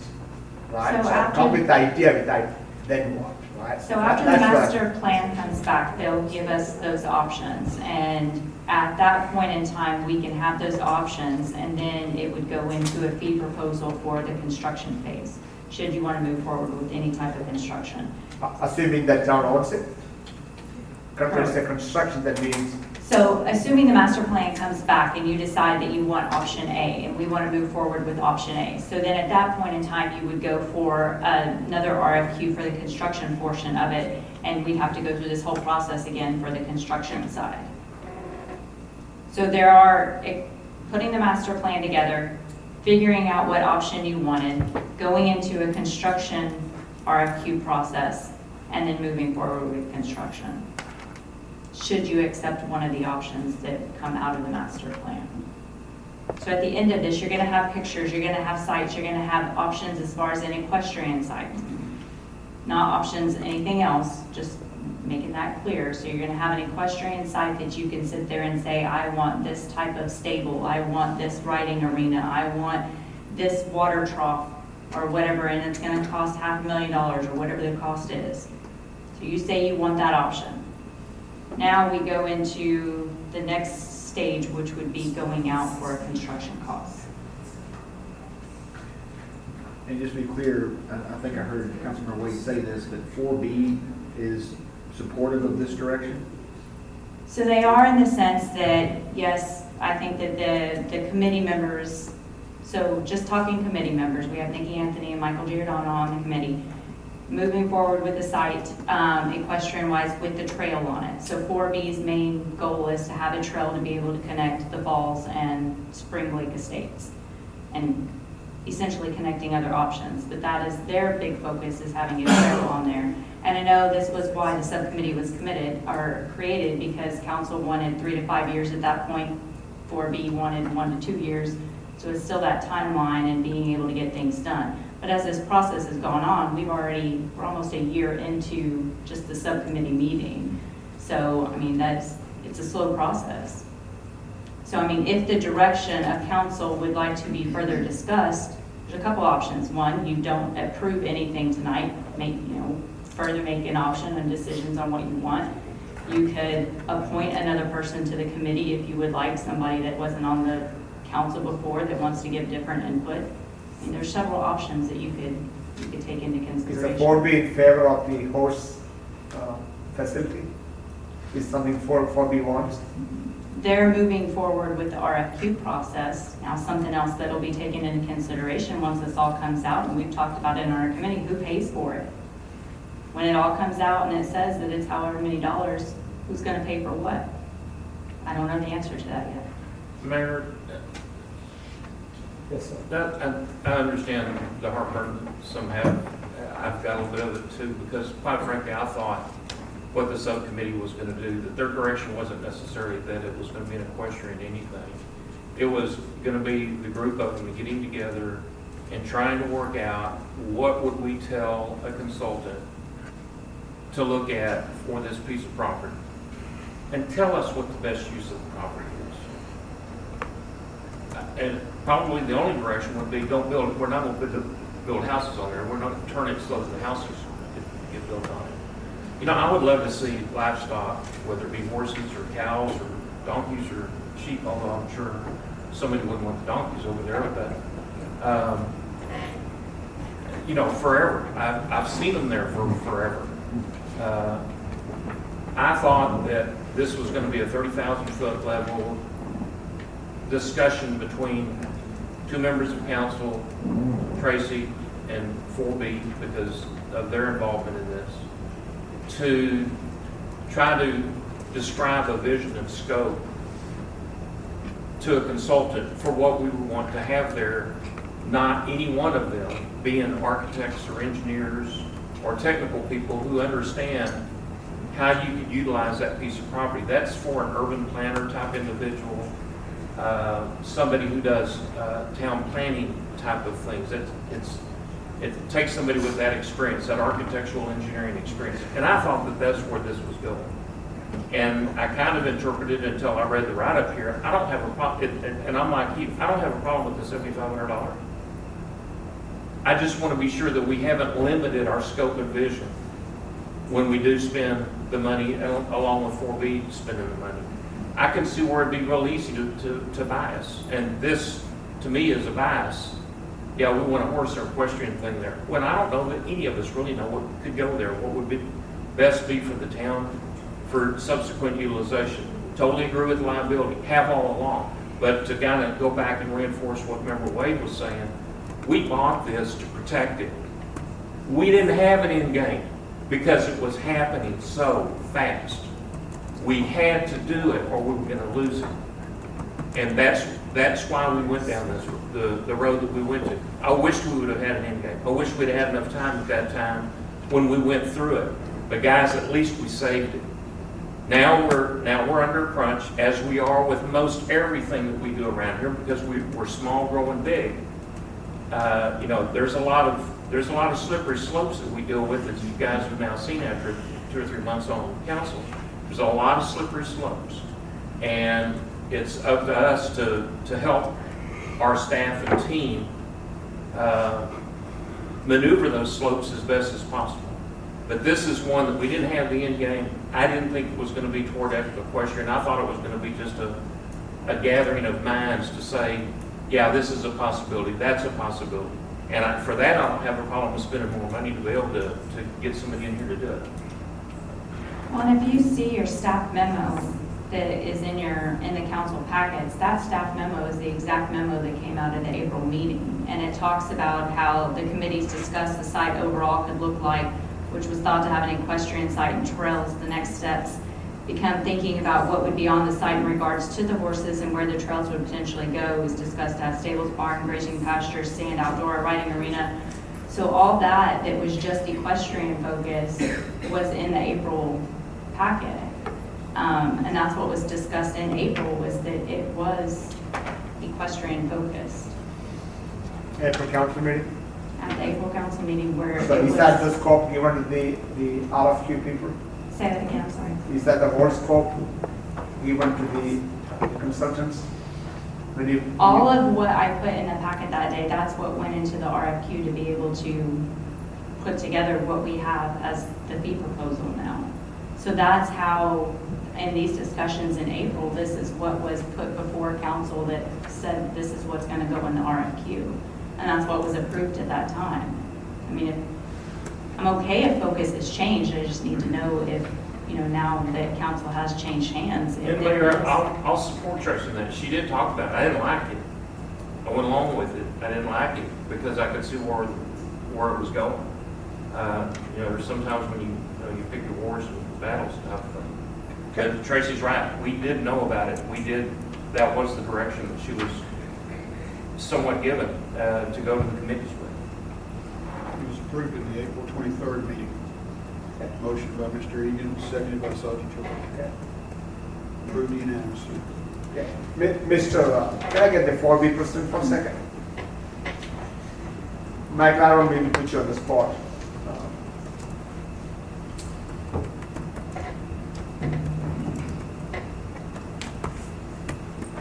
From the 4B perspective, do you see any benefit in having a meeting with the 4B, 4A to discuss this further? 4B and 4A? Council, I'm sorry. Absolutely. Absolutely. Council needs to be on board with this or not completely. Okay. One other thing you need to be, if you haven't been out to the property, you really need to look at it and walk it, okay? Because it's all sloped to that pond. So it's not a in my opinion, it's not a possibility that you could ever build houses there. I wouldn't want to build a house there, that's for sure. So we would have to look at where we could build a building or stable, whatever it may be. But we have to understand that we do own this now. And those stables that are out there now, lean-tos, whatever you want to call them, need to be fixed, not just repaired, they need to be fixed. So we need to do something with them because it's our liability as a town. So that's why we're kind of looking at some kind of stable, whether it's 10 stalls or whatever, we don't know, but we need to do something because, before it wasn't ours, so it was no big deal. Now it's ours. You can go walk out there anytime you want. It needs to be taken care of because if somebody gets hurt out there, they're going to come looking to the town. Right, I agree, I've been out there, and I think there needs to be some heavy repair. The people that have been taken care of have spent a lot of their own time and a lot of their own money patching things out there. Right. And they've done a great job, but how much money can they spend and how much can they patch? As last I knew, every stall was full, but it's a liability. They're not the best place for horses. Right. I think Councilmember Egan mentioned livestock. When we looked at I mean, in the discussions, have you looked at maybe putting longhorns out there, putting, cattle out there? doing No, other things? we didn't look at doing anything like that because everybody's loved the horses. And being able to drive down the roads and see the horses. So,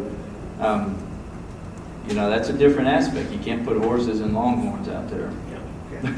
Thank you, Mr. Chair, appreciate it. All right. So council, the way I see it, there are three options here. Approve the proposal made by the 4B and Economic Development Director, or do nothing. The third thing is to get to with the 4B and council and have a discussion and especially with the three new council members, decide this the direction we want to go or not, or what direction we should go. And I'll remind council too that if you would like to do that and we have our joint meeting October 29th, then it can be a further discussion at that point in time. Council, what's your pleasure?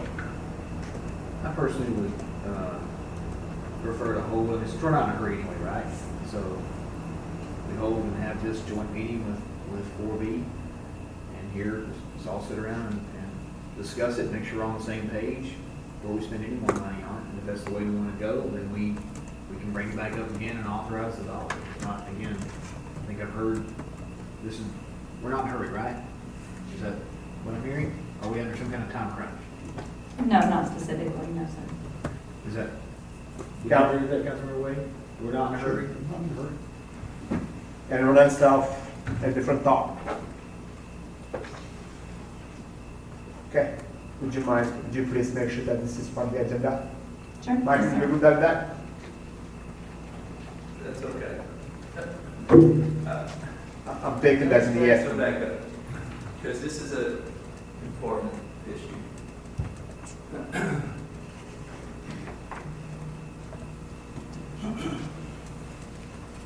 When we started the initial discussion of this property, 4B, we were completely, everybody was completely on board of looking at a 1 to 2 year project, okay? We weren't looking at being involved in this 5, 6, 10 years down the road, because in the past, things tend to take forever to get accomplished. So we didn't want to be on this and if it was going to be that long.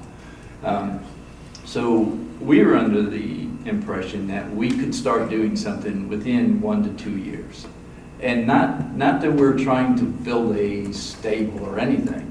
We wanted to, the main part was to do the paths so we can connect Samuel North and connect the falls and make that as our goal, original goal, okay?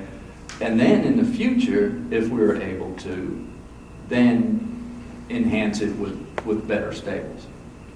So, but I mean, we were looking at the move and do something, not wait, long time down the road.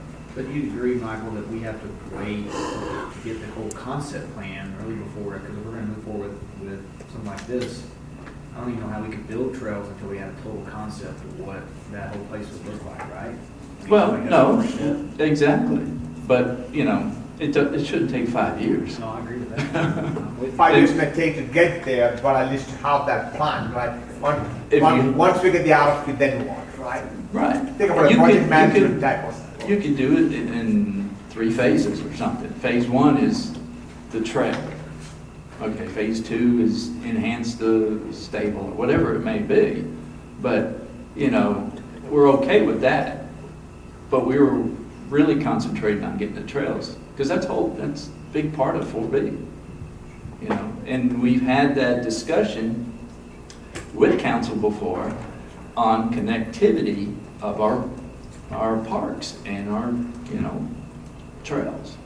I mean, that's been like in the top 5 of almost every council member.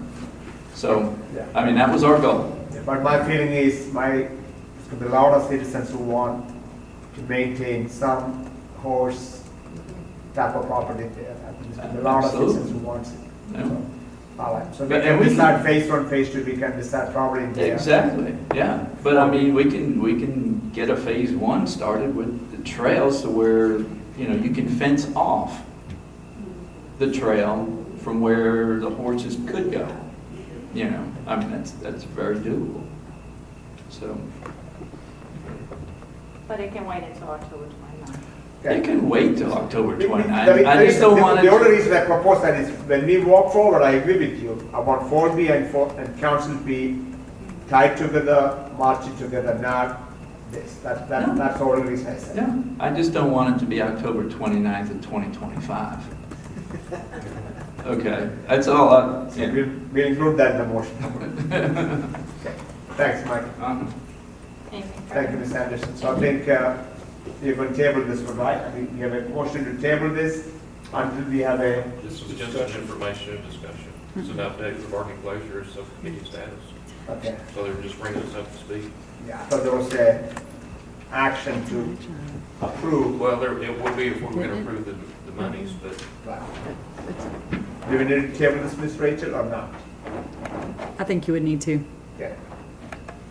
so make a motion to table this item until the October first, 29th. Yeah. no, not the 29th, because we're going to have the 4A4, the 4B joint meeting. That's what's going to be the first meeting in November. Okay, so made a motion made by Mr. Egan to table this until the first meeting in November.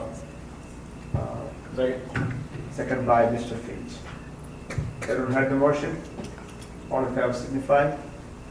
All opposed, motion passed 6-0. Thank you, Mayor. Tracy, if you Council. could figure out exactly the big picture, I think that'll help a lot, even on the October 29th meeting. Where does this go from here?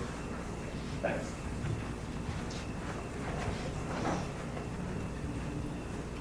Council, I'm going to recommend that we hold off, since we got members of the charter committee here patiently waiting. I'm going to recommend that we pull that item forward and wait to make the appointment for Boards and Commissions. That be okay with you all? Okay. So item number 12, that is Assistant Town Manager item. Staff consideration of preliminary report by Charter Review Committee on later discussions. Mayor and Right. council, as you know, we are on our 5-year review of the Home Rule Charter. We've had a great dedicated committee working on this, and I will turn it over to David Pascal, who has facilitated those meetings. Or David Byrd, who is chairman of the committee first. Sorry, David. Chairman Dr. Burke, good evening. Mayor and members of the council, we're here tonight to provide the council with a report on what the Charter Review Committee has done. And I know that the report you got there says preliminary. I want you to understand, this is not a preliminary report. These are the findings. It's just part of an extended process. By way of a little history, back in May of 2013, the town adopted via ballot in an election a charter for the town. That charter was created by a charter committee. It consisted of 9 individuals, all citizens of Sunnyvale, as well as legal counsel. Part of the stipulation of that charter was that the charter be reviewed every 5 years by a charter review committee. So last fall, roughly in October, this council began to pull together applications and individuals to participate in that. And the Charter Review Committee was formed. It consists of 9 citizens from the town of Sunnyvale. So, can we get that first slide? Yes, sir. Up as possible?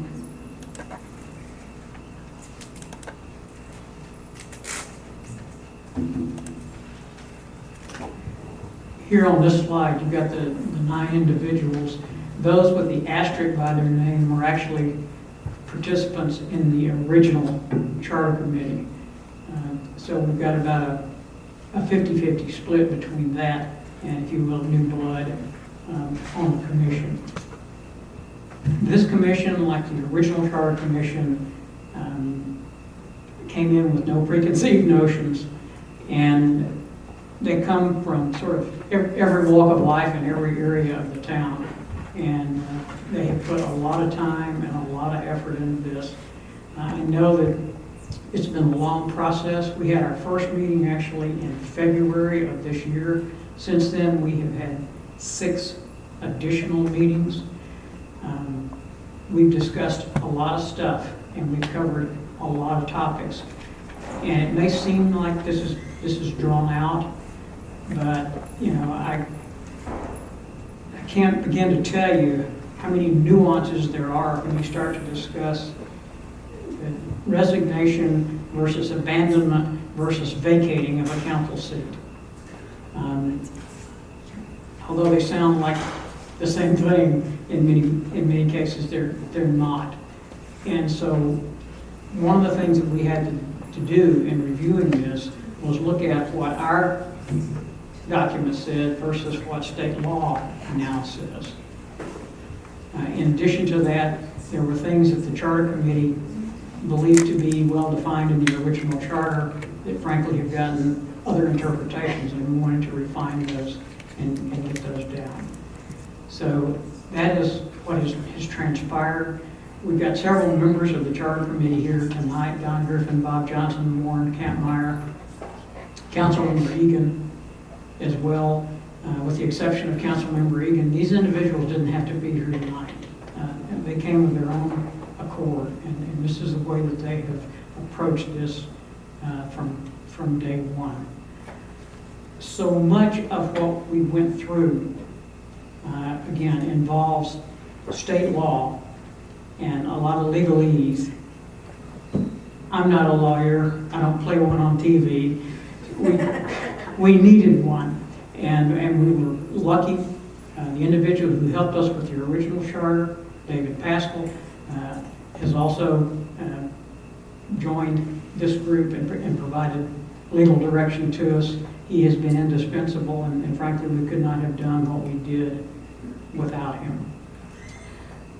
Having said all of that, I'll say one last piece, which has to do with just the overall schedule of this. This is the presentation of this group's finding to the council. The purpose of this is for you to look at that, to review it, ask any questions that you have. If you have additions, corrections, any modification to that, by all means, let us know. The next step in this process will be to have a town meeting. And these findings and these proposed items will be presented in that town meeting. Obviously, it's a public meeting. It's for all members of the town. When we get that feedback, as well as your feedback, if it requires modifications, enhancements, and so on, we will do that. We will come back both to the council and to the town to make sure that we cover all the bases. We want this to be as transparent as possible, and of course, all of our meetings are open meetings, and we have public input at each one of them, or at least public input is allowed. Not unlike a great many, we didn't have a thundering herd of folks attending those, but they're there, and we certainly welcome their input. Thank you for clarifying that the public input was sought and received during all your meetings. Thank you. Absolutely. Thank you for making this statement. You bet. I'm now going to turn this over to David Pascal, because a great many of these things that he's going to talk about have a legal slant to them, and he's much better at presenting that than I am. So I'm going to relinquish the podium now to David Pascal. As Mr. Pascal is walking, I just want to thank each one of the charter committee members for the number of hours you spent, and Chairman, of course, you. Absolutely. Like you said, they don't have to, but they care about the town, so they are here. So thank you very much Excellent job. for each one of you. Pascal. Good evening, Mayor, Council, and staff. Good evening. As Chairman Byrd mentioned, it was truly my pleasure and honor to get to work with your Charter Commission 5 years ago when they worked and prepared the charter that you now operate under. It's hard to believe it's been 5 years. I see some familiar faces, I see some new faces. Congratulations, gentlemen. And you don't look a day older. Tell you what, I feel it. I know it's been a long meeting, and I'll try not to take too much time, but you just remind me of something. I pulled a muscle bowling 2 weeks ago, so I'm a little bit older than I was 5 years ago. I damaged my ego more than I was. Looks good on you, though. All right, so as I mentioned, you have a preliminary report, and I'm just going to walk you through it real quick, but you guys stop me if you have any questions that the committee members and I and staff hopefully will be able to answer any of your questions. But anyway, 5 years ago, just before 2013, the town reached the magic population of 5,000. At that point, you can have your home rule charter. For you guys that haven't gotten familiar with this, prior to reaching 5,000, and even some cities that are over 5,000 don't choose to have their own charter, they're general law cities. And so what those cities can do is limited by state law. You have to look to state law to see what those cities can address, and anything that state law says you can't address, then you can't handle. But once you reach 5,000, the state says, okay, you can have essentially your own constitution, your charter. And in your charter, you can do whatever you choose to do, whatever your charter wants to do, except as you're limited by state law or federal law. So this gives us the city a lot more flexibility, and that's where the city was 5 years ago. That commission put together a charter, and it was put to a vote, and overwhelmingly approved. And so in the charter, in Article 11, is some sections that require review of the charter every 5 years, and that's what Chairman Byrd was talking about, what we've been doing. It requires appointment of a charter review committee every 5 years. And it sets out in that Article 11 exactly what that committee is supposed to do. And matter of fact, the council passed a resolution charging the committee with these things, ensuring compliance of the charter with the government of the town, resolving any conflicts with state law, addressing legal or administrative issues, and that's where your town staff was very important to us, and improving the effective application of the charter to current conditions. So that was the charge or the scope of review that your committee had. The committee is also charged with submitting a report to the town council. As Chairman Byrd said, you've got a preliminary report. It might have the word final on it. This committee, though, has been very cautious in how it's approached everything. And part of that caution is coming before you with this preliminary report. And then, as he said, taking it to the public with a town hall meeting, considering all the input we get before there's a final step on the report that will be ultimately submitted to you guys. As Chairman Byrd mentioned, we've had 7 meetings. He didn't mention, many of those meetings ran about 3 hours. So a lot of time and effort was put into this.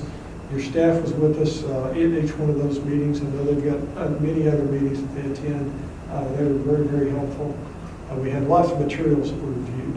Now, one thing I do want to make sure you know, and Chairman Byrd did reference this, we've got 5 amendments we're going to propose, and I'll go over those in a second, but I want to make sure you do understand that the entire charter was looked at. Lots of issues were discussed. That's what a lot of time was spent on. Matter of fact, one of the documents you have, I think it's Exhibit 1 to your preliminary report, is a progress report. And it goes into a little bit more detail, all of the subjects that the commission discussed and the outcome of those discussions. For instance, term limits. Those are not in your charter, but they were considered, and we're not proposing amendments to include that. Your term of office, you've got 3 years for council, 2 years for mayor. That was talked about. Everybody's still happy with that. That's left in. How you're elected at large versus single member districts. I mean, all of these different subjects were discussed.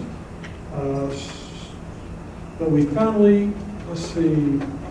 Okay, I mentioned that we prepared the proposed amendments. You saw the progress report that was previously submitted, and now the preliminary report. And the recommendations are these, and I'll get into them in a little bit more detail in a second. But there's a recommendation for filling the mayoral vacancy. I know you guys had an issue with that. Maybe it was last year. It's going to get fixed. There's a small amendment for duties of mayor, accepting the elections ordinance from the 2-reading requirement, a couple of amendments for budget, your fiscal budget and your annual budget, and then eliminating a transitional election provision. Then there's also a recommendation for your code of ethics review. In the charter, as a matter of fact, there's a provision that said the town council shall adopt a code of ethics, and the town council did that after the charter was adopted. Similar to charter review, the charter also says you need to review your code of ethics every 5 years, and I understand you guys are in the process of getting a committee for that purpose. And our committee did have one recommendation for that I'll mention to you. All right, so let's do it. Probably the most difficult one, the one we struggled with and talked the most about, was filling the mayoral vacancy.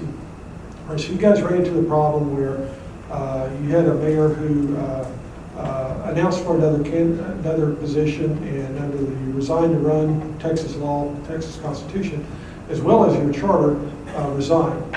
As you know, probably heard or learned, there's also a holdover provision that says that even though there's a vacancy on the council, that person continues to hold over in their seat, perform their duties until their successor is newly qualified. So how do you qualify or get somebody to fill a vacancy? For a council member, the laws are real clear. Matter of fact, the Texas Constitution addresses it. For a council member, if you, in our situation, if you've got a term over 2 years, Texas Constitution says, okay, you've got to fill that vacancy by a special election. It's got to be filled within, I believe it's 120 days. And that's what your charter provides. It tracks the Texas law. For your mayor, though, your mayor has a 2-year term. The Texas Constitution doesn't require that vacancy to be filled by a special election. Now, it can be filled by an election, but then we've got the overlay of the election code. Right? The election code says, okay, council, you can have an election on uniform election dates, essentially twice a year, May and November. Y'all are familiar with those dates. You can have them on those uniform election dates or as otherwise provided by other law. And for 3-year term council members, the Texas Constitution provides that other law. It says you can have a special election, not on those uniform election dates, within 120 days of the vacancy. But there's no other law for somebody with 2 years. And that's the term of your mayor, and that's the gap that hit the city a few years ago, or the town. So the council or the committee decided, well, how best can we remedy this problem? Because right now you could have a vacancy occur in the mayor's position. You can always wait for your uniform election date to roll around to have an election, but that could be over 120 days. It might be somewhere close to a year. So if your objective is to have a new mayor in that spot sooner than later, the appointment is the remedy for that. So that's the recommendation of the committee. You see on that subpart D that formerly addressed all vacancies, it now addresses only council members. So you still got special election for council members. So what do we do for the mayor? All right, so we have a new subpart E that says, okay, you're going to appoint a mayor. This council, majority of this council will appoint a mayor. And then the committee is recommending a procedure for making that appointment. So at the next meeting, next regular meeting, when there's a vacancy in the mayor's office, you'll have an agenda item for appointment of a new mayor. And the group from whom that appointment can be made is, first of all, the mayor pro tem, if the mayor pro tem consents. If the mayor pro tem is happy being mayor pro tem and has no interest in being mayor, then the council, majority of the council, can appoint anyone from the council to be the mayor. Now, trying to cover all the bases and make sure nothing slips through, it's hard to imagine that no council member would want to be a mayor, but just in case the mayor pro tem and no council member wants to be mayor, then we also provide at the subsequent meeting after that, then the town council can appoint, still can appoint the mayor pro tem, still can appoint anybody from the council, but can also appoint any qualified person from the public that agrees. One other thing that the committee did recommend in connection with this is that discussions of the appointment will be at an open meeting, except to the extent the council needs to confer with council. And then, of course, that could occur in a closed meeting. And so that's the committee's recommendation for remedying the issue you had with the mayor vacancy.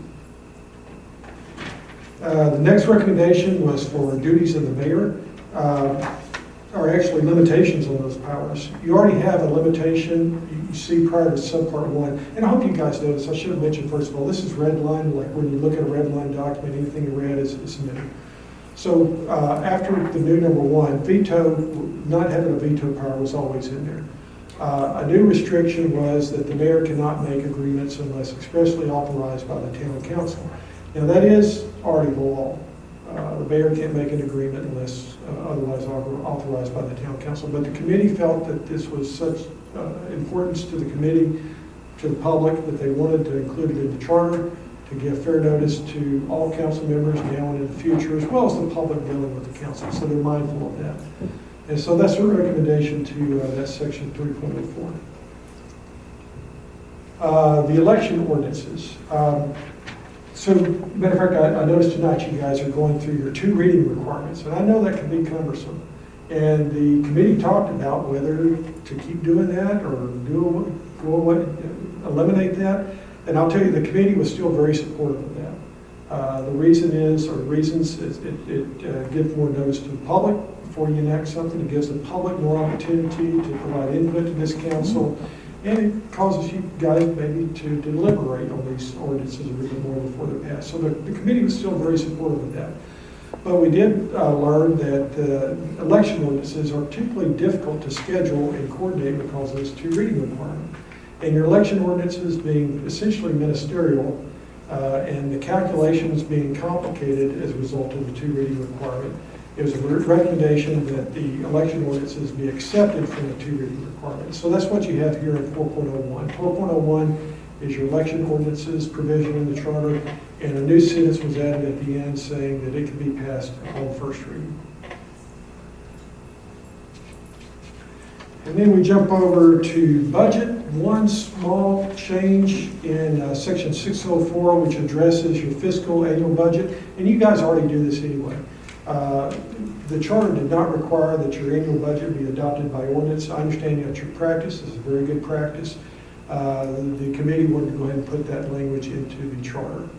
On budget amendments, the committee thought it was important that budget amendments have a public hearing that goes along with them. And so this is 6.05. You can see through the black writing, you already are allowed to do budget amendments. So just the preface was modified to say at the conclusion of the hearing, then you can do your budget amendment. And there are a few other sections also. A notice of hearing provision. This notice provision tracks the Texas Local Government Code with respect to notices for your fiscal budget. Your staff said they can manage that. That's not an issue. And then a new subpart C that just makes clear that you've got a public hearing requirement.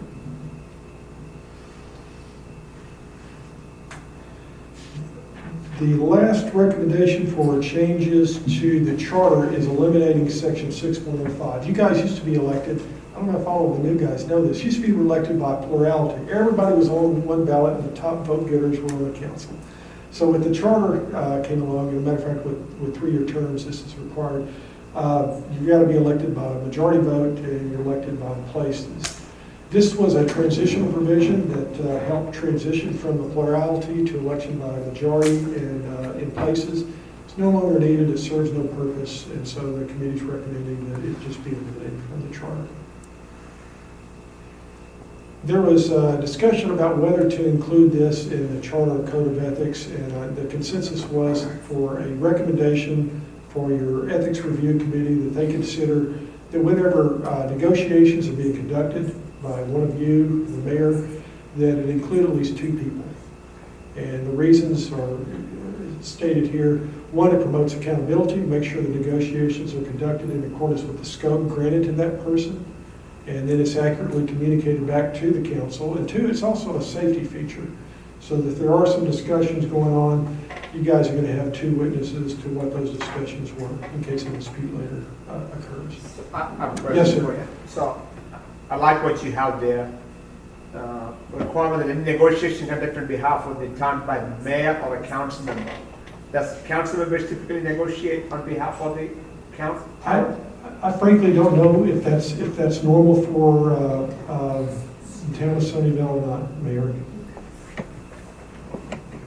If you'd like, Mayor, I'll elaborate a little bit on that consideration. So there are instances where a council member may have a particular relationship with a property owner or whoever we may be negotiating with, that it may be helpful that either they lead that negotiation with an additional town representative, with the mayor, those types of things, because those negotiations can so often be relationship focused. We wanted to make sure that that was in there just in case. No, we don't normally do that as practice, but we could see where it would be useful. Got it. Makes sense. So, All right, I think Chairman Byrd sort of covered this with you, where the committee's going to finish up its work. There's going to be a town hall meeting where we share essentially the same information with the public, get their input. And after that meeting, the charter committee will huddle up again together, consider whatever input we get from you guys and from the public, see if anything needs to be changed in this report that we have for you. We'll finalize that report and send it back to you. You guys will then order the election, and there will be an election next May. Go back one second. Yes, sir. Is there a timeline scheduled put together for this one? Do you have something in mind? It's my understanding the committee would like to, Chairman Byrd, you correct me if I'm wrong here on the timing, would like to get the town hall meeting prior to the fall holidays, prior to Thanksgiving. And then I think we'll figure out among ourselves about when to meet after that, but I think the goal is to get the final report to you guys by the end of the year. And the report needs to be mailed out to every citizens, correct? That was done in connection with the charter, and that was something voluntary that the council determined to do at that time. No, sir, there's no requirement that these amendments be mailed to each citizen. There is a publication requirement. So there will be a publication in the newspaper, and of course, it will need to go on your website. There's been discussion about, in fact, yeah, I do have it on there, about having another town hall meeting before the election to provide information to the public. Mayor, I don't know if you still do a newsletter. You can reference fact-based information in that. And the committee can publish other items and email them or put them out on the website as well, as long as they're informational. Okay. Thank you. Mr. Mayor, Yes, sir? could I get you to go back one slide? Yes, sir. I just didn't read number 2 before you changed those. Sure, I'm sorry. That's okay, I just wanted to reread that. Okay, thank you. And I think the Every time rationale, this is road safety, now you want to look at it. all of this is covered in that preliminary report. There's a rationale for all of these changes for everything in there. And Mayor, I want to add to the statement, to the timing of this. And Mayor Burr may be coming up to address this, but we backed, there's a time frame scenario that has to happen just as when an applicant puts his application in to run for a particular place. The same is true of getting the town charter on the ballot for next May. And the committee worked backwards from all that timing to make sure that we had sufficient time to be able to have the subsequent meetings that are being pointed out here. And I'm assuming that town staff has reviewed it and agree with the timing. Yeah, but One thing that I wanted to say, when this goes to a vote of the public, these actually are going to be voted on individually. So each of these changes is a separate item on the ballot. I would like, if you're in agreement with what we've done, and I've kind of given the same speech to the commission, I would ask that you talk with folks and encourage them to do it, because this is not what they're used to seeing. The charter, the original charter was a one-shot deal. You either liked it or you didn't like it. But this is an item-by-item vote, and I think it's important that people understand. And I think you got a bit of a feel as David was going through this. I mean, these are not trivial in some cases. We've got to summarize them down into a half dozen words to go on the ballot. And so I think it's imperative that if you support it, that you, quote, talk it up, because it's not going to be real easy. And in general, people tend to, if they don't understand it, they don't vote for it. So just wanted to put The requirement, that is true of deleting a statement as much as it is to add or change a statement. Is that not correct? Each ballot issue must give fair So notice every and accurately strike described. has to be voted on to be stricken. Correct. So I haven't crafted that language, but it would be favor or against striking transitional provision for transition of elections from plurality to. Yeah, whatever Maybe I the need to word. find some better wording than that.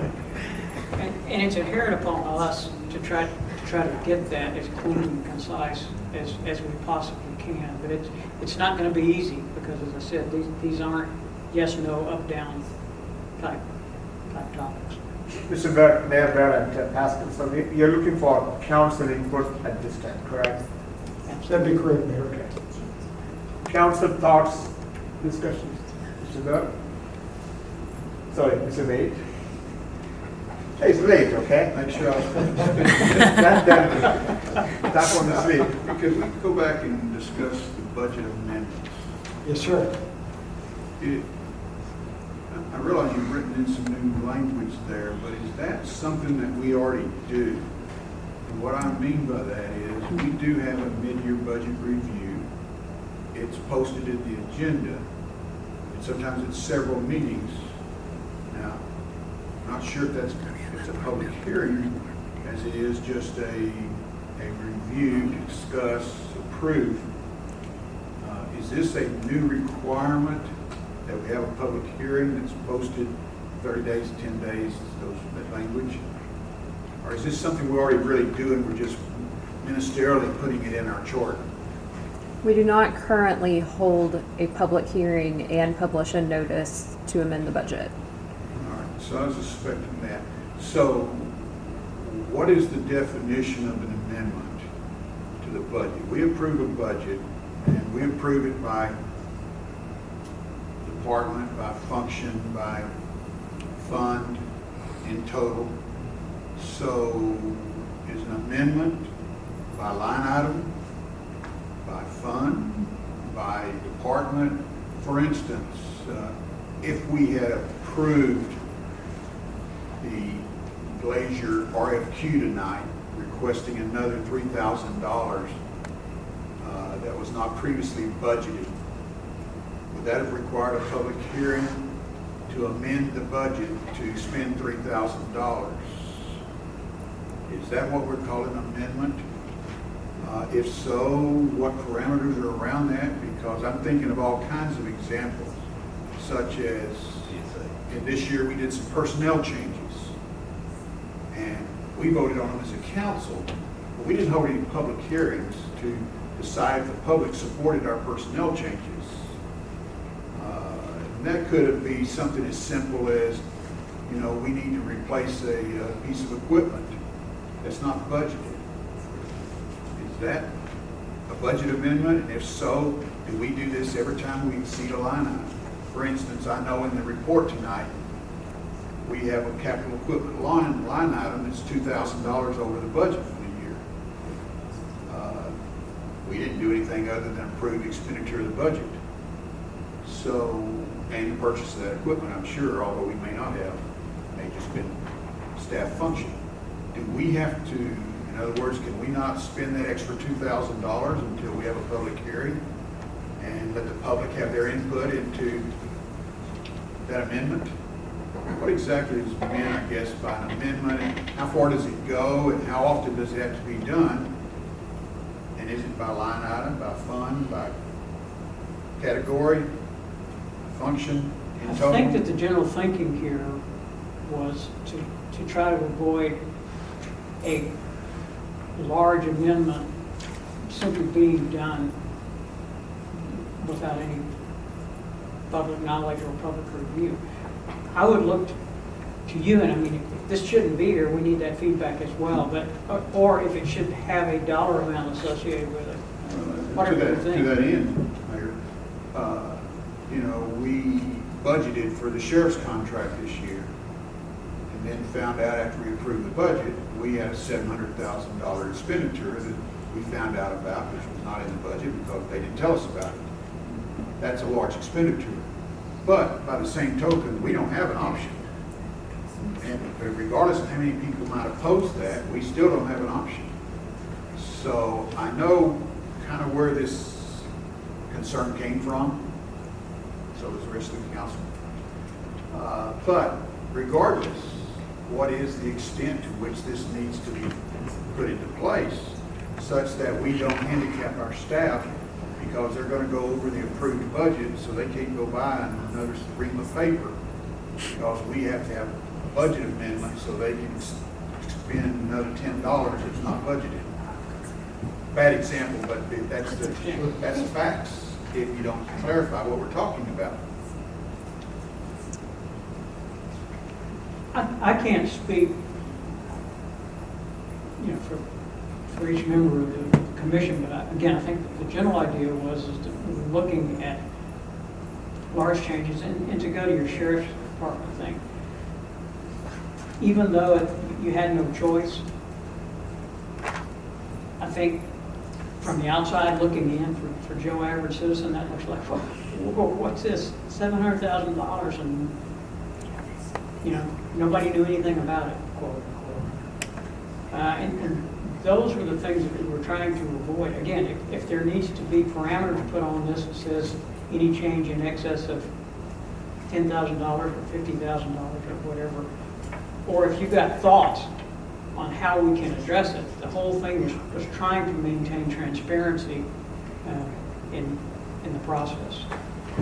So, Mayor and Council, if I may, I would say currently for a budget amendment, we do one a year. That's the mid-year budget review. Because the budget is adopted by an ordinance, and David can correct me if I'm wrong, it can only be amended by ordinance. So currently, we only do that one time per year through our mid-year budget amendment.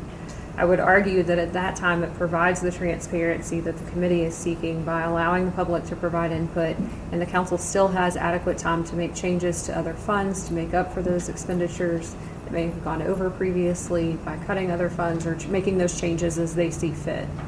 That's how we do it currently. If the committee intended a different change or something different than what we do, I misunderstood it. To me, it looked like we were just adding a public hearing to our current amendment process. Would that be? Is that fair, David?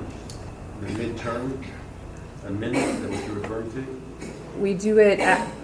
We start it at the end of March. It usually comes to council for approval in May.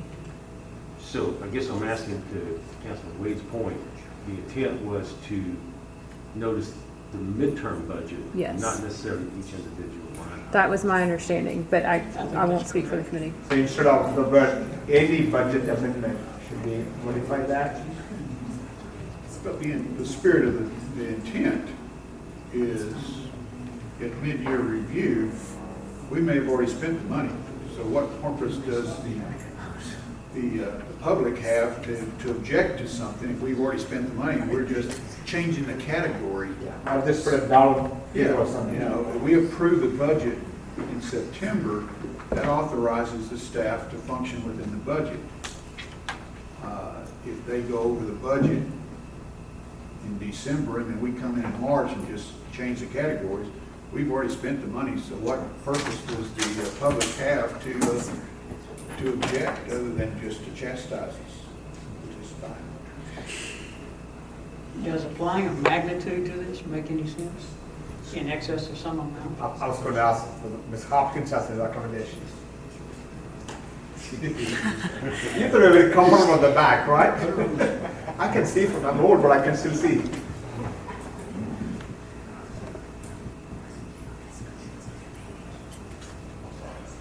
You understood the discussion, right? So I was trying to see whether you have a recommendation on some sort of. Yeah, and the purpose of the mid-year budget review is to true up those numbers for those things that happened, whether it's staff changes, I didn't get the right electricity rate, we're using more water than we normally use. You know, those things are really kind of outside our control.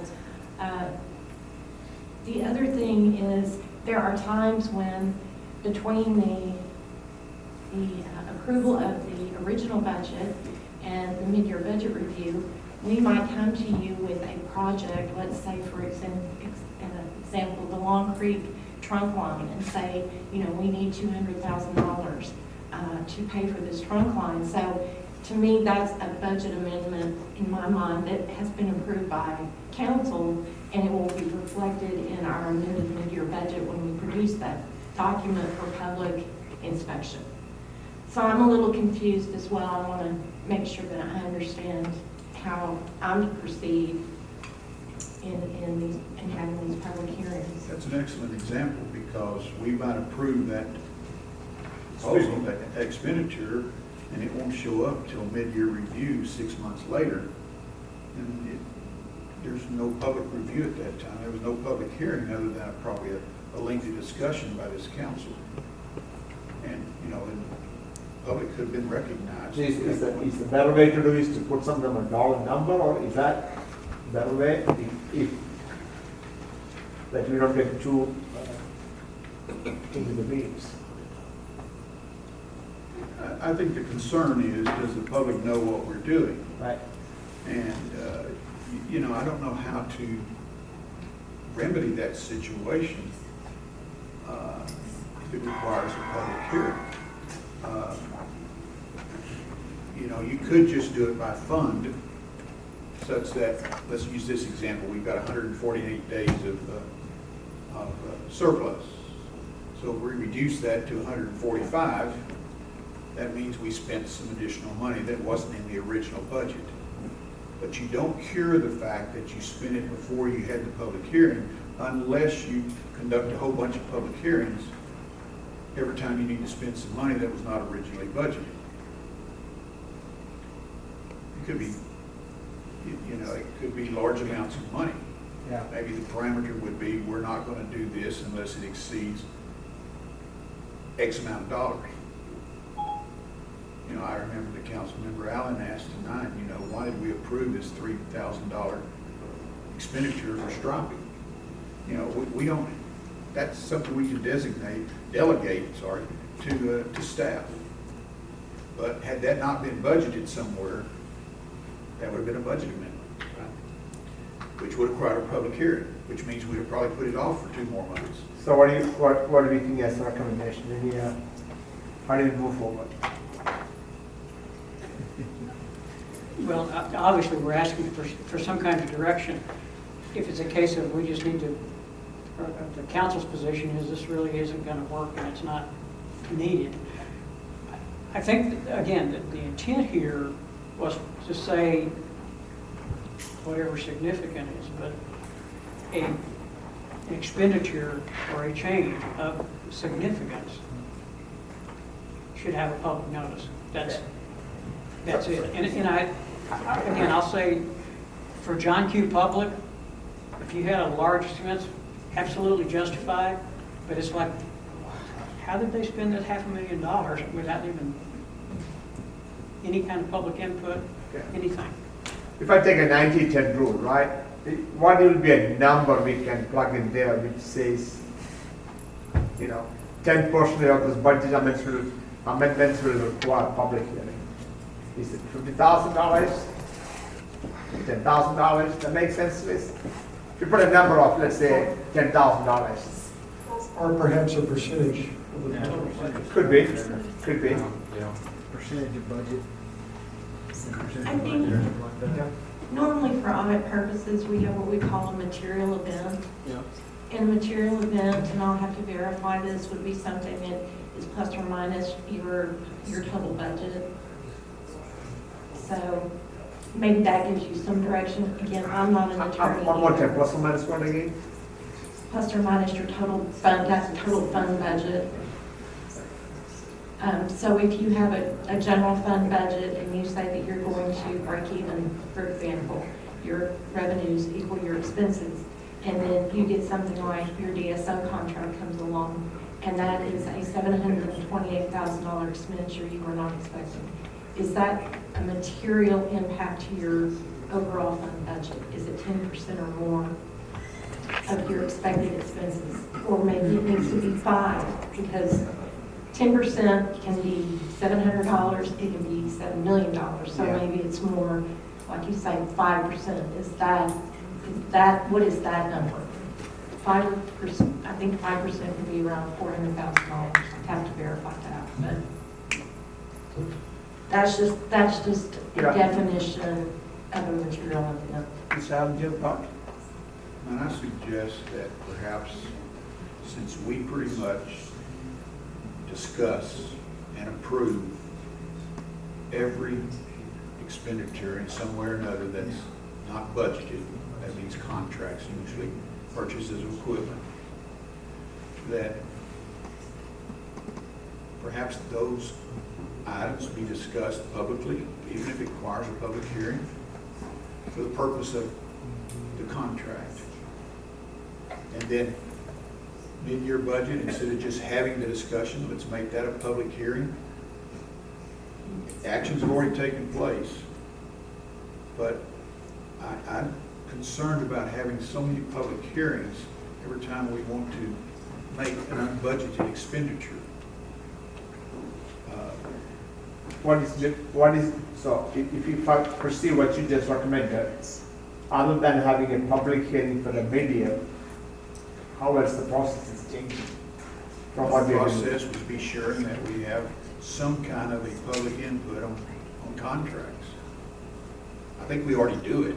Yeah, that's what I'm saying, what is the change? The change would be making sure it's a public hearing instead of a discussion item and approval. Just the changing of wording on the agenda, On the placement agenda. in the agenda, basically, right? And in effect, you're having a public hearing. If somebody objects to increasing the sheriff's contract, they can speak. Or if they object to buying the For any jet sewer contract machine. change or just for any change? Unbudgeted expenditure of funds. Any amounts? So I'm sorry. maybe if we just take the 30 days off and use, keep it with the agenda schedule, it has to be, the agenda has to go out to do And I'm it. not sure, notice of the hearing, what did we include with the notice of the hearing? Is that a postcard mailed to the town, published in the newspaper? That would seem like an expenditure of money that would be unnecessary too. We're gonna spend $3,000 for an extra sewer machine, and we gotta publish a $500 notice in a mesquite paper, which nobody gets. One other thing that we might look to is our purchasing policy. I believe it outlines the threshold to which an item has to come back to the council. I believe it's 25. Maybe higher than that now. Okay, we need to verify that, but the way our purchasing policy is written is that any expenditure over a certain amount has to come before council regardless. 25,000. I believe it's either 25 or 50. So that's another aspect of transparency is bringing within that purchasing policy. I don't think any of us are opposed to having the public provide their input on any and all expenditures. I think it's just the process of what it is we're doing. It's the process, because again, you can get it down to so much as to, if we spend more money for office supplies and budget, you've got to ask the public. On the process. I'm sorry? The intent is not to place a burden on the process, and if you will, make you hold a public hearing for $50, you can. But it is to address the example that Councilmember Wade made, $700,000, a $200,000 expenditure. I think from a public perspective standpoint, it may Makes sense. absolutely, be the thing, be the correct thing, but it's like, where did that come from? Yeah. And so I don't know what the magic parameter is to identify that, but we certainly don't want to burden the council with having to do public hearings. Or delay a necessary expenditure. So what do we decide? Mr. Johnson? I have a little bit of input, and like Leslie, I've got a little experience with some of this. I agree with David that the objective was not to tie your hands or tell you how to run the city or the town or whatever. I don't think that they're necessarily mutually exclusive. If you leave the idea that an ordinance change requires a public hearing, then that covers the mid-year amendment and the ordinance update. Because technically, if the town approves $1,000 for their annual budget, they haven't exceeded the budget until they have spent over $1,000. You may spend $20 that you didn't anticipate on this item and have to cut $20 somewhere else, but it would take an ordinance to amend the budget to go over the amount that was authorized. And so if you might consider that if we put in there that any ordinance amendment or any amendment that required an ordinance would require a public hearing, that would limit the amount of times that you would have to do that. Because everybody knows that if something happens and there's an emergency expenditure, the council doesn't have 30 days to authorize that expenditure, or staff doesn't either. They have to go ahead and do it. So Mr. Johnson, let me make sure I understand. You said any ordinance change will require public hearing, is that? That's what I'm saying, is if, right now, you have to do an ordinance, or we do an ordinance, and I guess we're proposing that that's a requirement, that you do an ordinance for the budget. Well, if you left in there that any further or amendment by ordinance to the budget would require a public hearing, that would minimize the impact of the operation of the town. And Bob, that's how I started this out, is what is an amendment? Is it by line item? Is it by function? Is it by department? Is it by fund? And what is classified amendment? And as you're saying, it's not by line item. You're saying it's even by fund, which is fine. We haven't exceeded the fund budget until we've spent more than is in the original budget. Doesn't matter which line item it's in. That's kind of my thinking, in that what you talked about and described yourself was you make these changes and then you ratify them with a budget amendment, or you project going forward with a budget amendment that we're going to make this change. Well, that would be if there was a discussion in the charter that a budget ordinance would require a public hearing, that would kind of cover that. And it would not require you to do it every time you buy a piece of equipment that costs an extra $100. That's just my thoughts of a possible way around that. And obviously, we don't have to resolve this tonight. And you put by ordinance in there, that's just a ministerial correction or notation. It's not a new requirement. We're already doing that, is that correct? That's my understanding. That's not, It's not a legislative requirement. I mean, you're not required by law to do it by ordinance doing it currently. anyway, even though we weren't required. Right, it's a best practice that's being included. So we're already doing it. I would hope that would be good. If you want us to close the doors on transparency. And the ordinance already requires a public hearing. No. Not every ordinance does. Just requires it to read it. It seems like we just make the budget amendment ordinance a public hearing. Right. That seems like that would be, We can be chastised get the transparency. by those who don't like what we've already spent legally. They could have spoke at the discussion. Or we can go prospectively into the future. I see the point. I don't disagree with the point of a large expenditure. It's just like when I think some people were surprised when we even started talking about the sheriff's contract and the problems we have. Well, what do you mean there's a problem? Nobody knew we spent $700,000 more. So I can appreciate that point. I just don't know procedurally best practice, right? I mean, that's the part seems to be the. So I would suggest that Councilmember Wade raised some really important issues, and they definitely deserve further consideration. And so I know that would be one of the subjects that the committee will huddle up again with staff and maybe your accounting professionals, and see if we can get that ironed out and bring something a little more refined back in the final report.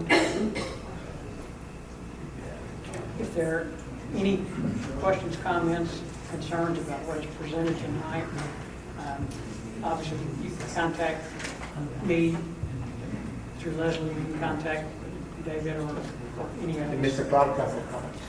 I just want to thank you all for your service.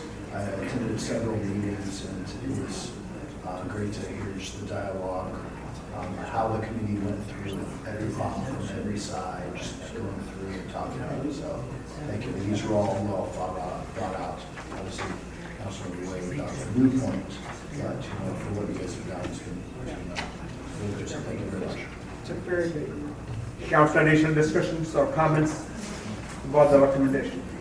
Mayor, I have one last comment. Council Clark sort of stole my thunder. I want to thank you guys again for work on this project. You already know you've got a unique and wonderful community here. You've got some sophisticated, devoted citizens, and they have, as Councilmember Clark said, spent a lot of time really deliberating, very thoughtful, very respectful discussions. You should be very proud of them, and it's been my pleasure to work with them. To make sure to recognize your staff, they've been very valuable to us. And Chairman Berg has been very helpful. A good leader is very helpful in anything you do, and he's done that for us. Thank you very much. Thank you. Okay. One quick thing. I'd like to get some more budget money for AC. Are you hot? Is that what you're saying, you're hot? Can we get a public hearing? That's not a phone right now. Between the 30th day Okay. Thank you, gentlemen, again, appreciate you. Moving on to, I want to put the other item back. Item number 11, that is to discuss and consider application for the appointment to vacancies on board of adjustments, planning and zoning, 4A, 4B, library board and ethics committee. Okay, I'm going to do my best to make some recommendations, and I'm going to try to take it slow. Rachel, you want to read it? Or should I just read it? I was just going to let you know I have them written down if you... Yes, ma'am. Okay. I'm going to try to take it slow at a time. So I'm going to take one body at a time. So I'm going to start off with the library board. So I want to recommend, I guess, authorities, we reappoint Ann Smith for a 2-year term, Randy Ferguson and Megan Skidmore for a 2-year term. Correct. And appoint Dosia Lynn Butner as a regular member. That be, I just want to make sure that's for 1-year term? Regular ones are 2-year. I'm sorry? Regular are 2-year terms. Yeah, but I think the position vacated was going to be over by 2019. You're correct. Yes. Okay. So we've got Ann Smith, Randy Ferguson, Megan Skidmore, reappoint for 2 years. And Dosia Lynn Butner appoint as a regular member for 1 year. And appoint Jane Waller and Dan Powell as alternate for 2 years. Did I get this right? Can somebody make a motion in support of that? So moved. Motion made by Egan, do I have a second? Second. Second by Finch to make the above appointment. Everyone heard the motion? All in favor signify. All opposed? Motion passed 6-0. Moving on to Board of Adjustments.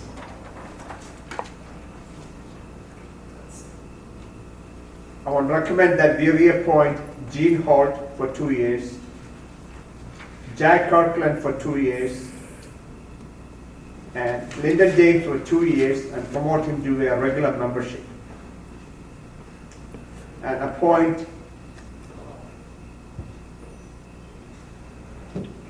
one second.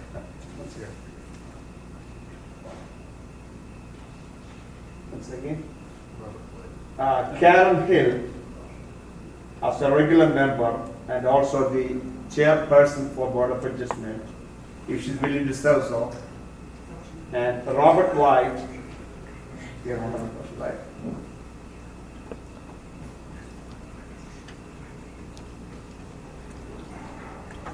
Soji John. Soji John as alternate members. And I want to make sure that what's the time limit for them. Soji John for 2 years. How about the other one? We have an alternate vacant position, 2020. So 2 years. 2 years? Okay. Can we read this back again, or we got it? Got it. Everyone heard the motion. Can I have a motion? Can I have a motion to support that? Motion made by Mr. Finch to approve the above recommendation. We have a second. Second by Clark to make this appointment. Congratulations. Thank you for your service. Continued service, I should say. You got to vote, Mayor. I'm sorry? You got to vote. Yes, thank you. Everyone heard the motion? All in favor signify. All opposed, motion passed 6-0. Moving on to Planning and Zoning Commission. I would recommend we reappoint Ken Demko for 2 years, Anthony Okafor and George Sandler for 2 years, and appoint Lisa M. Burton as an alternate for 1 year. No, alternate for 2 years. 2 years. Can I have a motion support of that? So moved. Motion made by Egan to approve the above recommendation. Do a second. Second. Mr. Allen, seconded it. All in favor of the motion signify. All opposed, motion passed 6-0. Moving on to 4A appointment. I would recommend we appoint James Coida. Make sure it's a 2-year term, correct? Correct. And reappoint K4 Cash and Ross Miracle for 2 years. No, not Ross. I'm sorry, that's right. Reappoint K4 Cash for 2 years and appoint James Coida for 2 years as a regular member. Can I have a motion to approve that, those appointments? Did I get that right? Yes. I'm sorry? No, we are going to go to this 4. Okay. That's 4A. That's it, 4, yeah. You need a motion? Yeah, and a motion to approve the above recommendation. Motion made by Finch, second by Clark to approve the above recommendation. Everyone heard the motion? All in favor signify. All opposed, motion is passed. Moving on to 4B. Ms. Polly Hunter is going to come off the board, so let me make sure. We reappoint Eric Weiss for 2 years, Michael Giordano and Javier Torres for 2 years, and appoint Mark Eldridge for a 2-year term.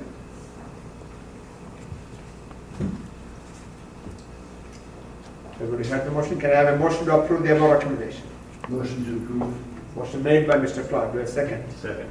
By Allen to make the above the appointments. Everyone heard the motion? All in favor signify.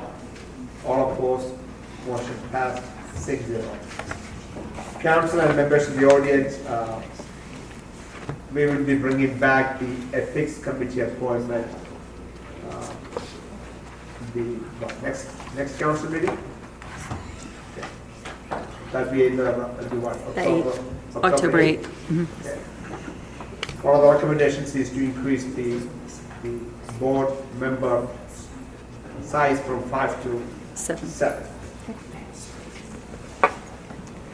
I'm assuming that, Rachel, you will communicate these appointments to appropriate members, and also those who are not selected, you will communicate. Correct? Yes, I'll send an email either way. Moving on to item number 13, that's the mayor and council request for future staff updates and agenda items.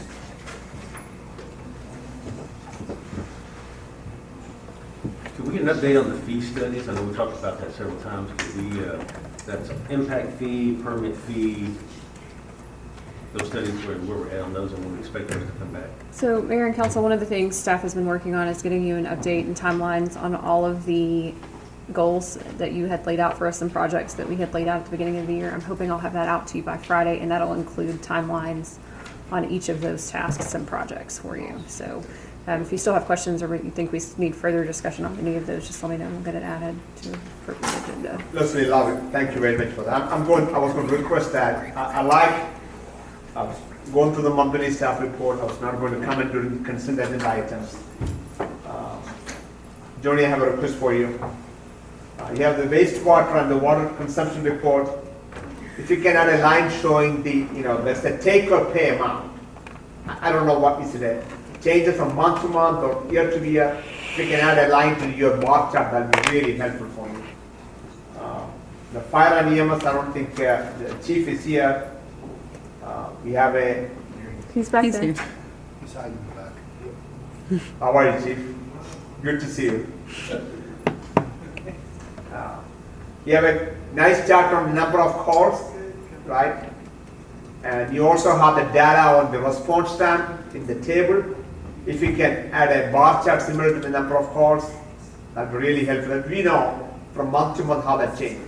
Like your format, just adding one more chart, right?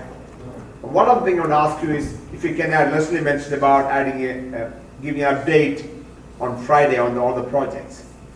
These are not, some of, it's going to be there for a long time. So Right. perhaps maybe this is, every staff can have a chart that shows the project management schedule of each other. We've got it. Awesome. You guys rock.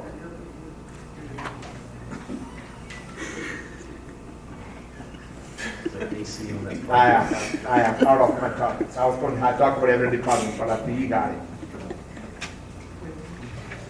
Any other items? I know, yes, sir. I've got several here. In our mayor recommendations, we'd like to see Paul Cash recognized as prior mayor. I believe there's also one preceding him that's still alive also. Preceding Paul Cash. Let's get those recognized also, in case you haven't forgotten. We're all, Who'd you say? Who'd you, I'm sorry, who did you say? Paul Cash, and I believe there's one prior to him that's still alive. Robert somebody, as I might recall. Vineyard? Vineyard's not alive, is it? Vineyard's gone. Okay.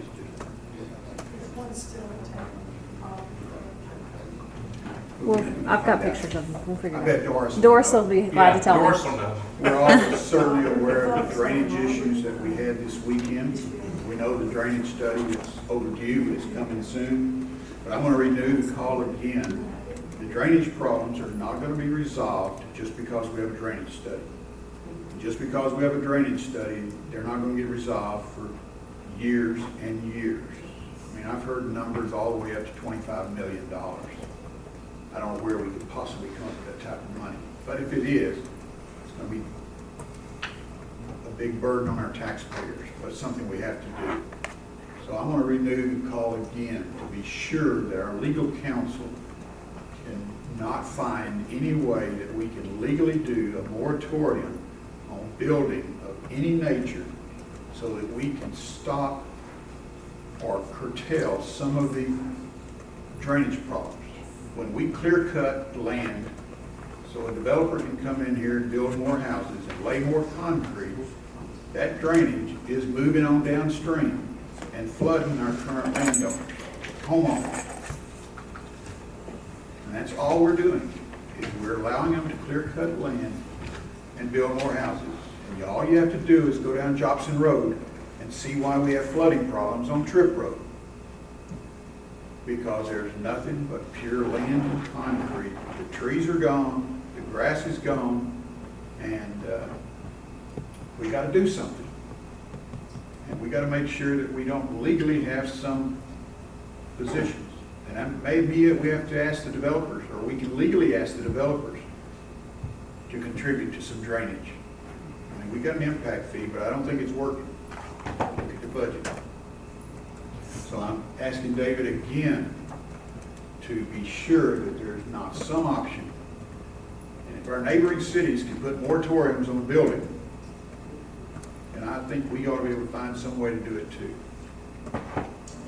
I had requested an executive session on Provident, and I'd sure like to get that held pretty soon. I think there's one thing like that. On Provident, Okay. that I'm aware of. Yeah, I'm seeing a head shaking, so. That's one on Chick-fil-A, but maybe yours is more than that. Okay. We've got a meeting coming up with the school board. I would like to see our presentation to the school board before the meeting. I don't want to go into the meeting with not knowing what we're going to talk about or what we're going to do. So I would hope that sometime before next week, we can get the slides or the presentation that we're going to present to the school board. I also did interrupt the consent agenda tonight with some comments, but I'm going to renew one with regards to the court system. We have over 11,000 unresolved cases. 3,500 of them are current active cases. It gets larger every single month, which means I'm glad we're writing tickets and doing whatever we're doing in the court system. But we're not processing them as fast as we're getting them in. Over 3,500 active cases and over 7,000 inactive cases. Could we please get a report as to how we can do something? even if it means more judges, more court nights, more employees, that's revenue that we could generate. And it should not take people 6 or 8 months to get their case, like a speeding ticket through the system. And, you know, I could say easily, come up here and pay your ticket and it's done. But not everybody's going to do that. So I would really like to see if we can find some alternative to get 11,000 cases off our docket. And I know there's some state laws and all this kind of stuff. And finally, the last thing on the ED report. What is Catherine Berger Trucking Company?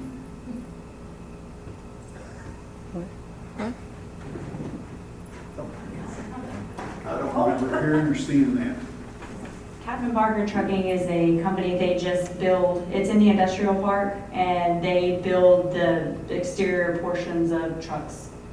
So it's in the Sunnyvale Industrial Park? Yes, sir, right by Vince Hagen. Oh, awesome. Thank you. So is Texas Tires and More, are they functioning, or did that go away? That I don't know. That was the one that was going in on Highway 80 It went away. to do 95%. Oh, yes. They went away. They went away. They went away? Yes, sir. Okay, thank you. Thank you, Mayor.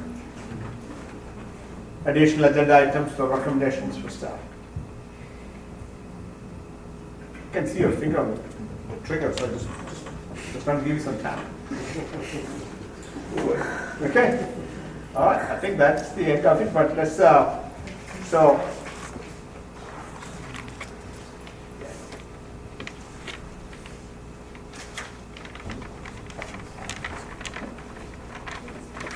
okay, council, at this time, council will attend the executive session pursuant to chapter 551, subchapter D of the Texas Government Code, section 551.087, economic development and section. I think there are 3 items on the agenda. That's the Project Bond, Project Salsa, and Project PC. Can I have a motion to adjourn the executive session?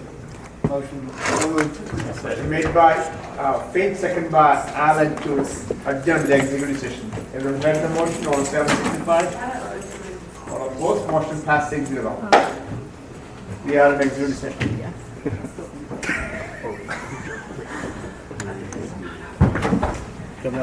Yes, we can stop those.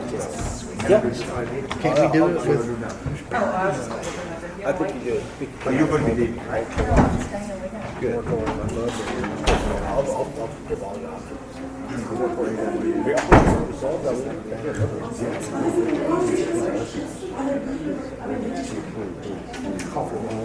Ordinance was conducted. How long will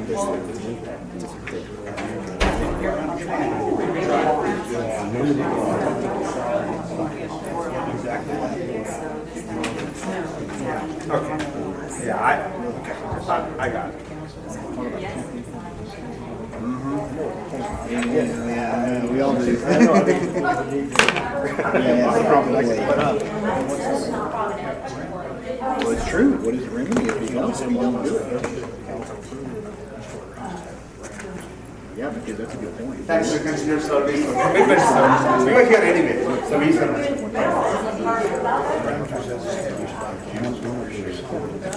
Make sure here.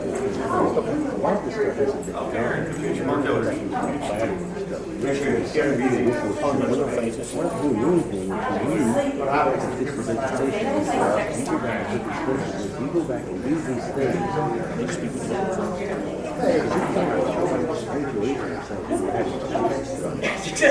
Council, we didn't go home tonight. Let's go. Some of those common areas. Okay. We have to do a better job of writing those things in the future. So we're sure what the answer. Oh, gosh. Yeah, that's a hard part. So, yeah, I can make Let's go, Mr. Finch.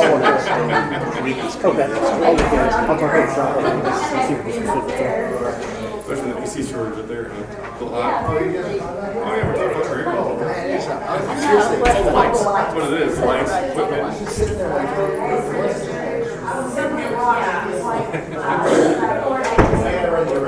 Yeah, me too.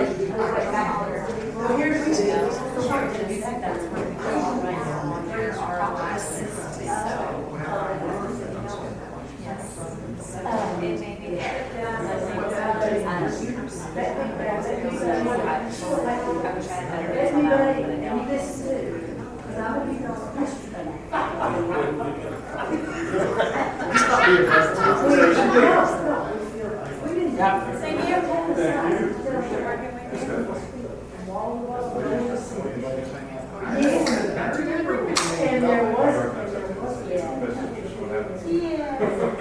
Everybody wants a present.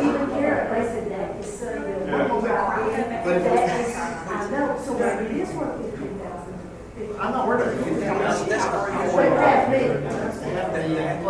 No, I'm just telling you. If people come out and say they want to spend $1 million on it, then I'll vote for it. It's not gonna be $1 million. There's a big difference. Is that grass?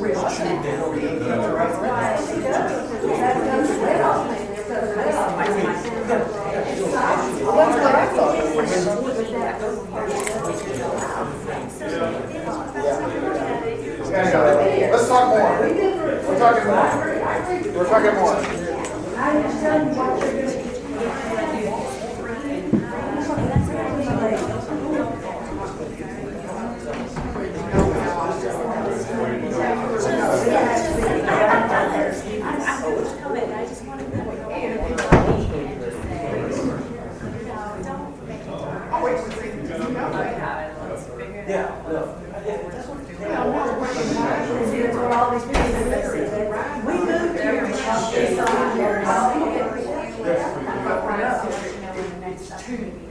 Get off. He's gotta go back out. I don't want you to get in trouble.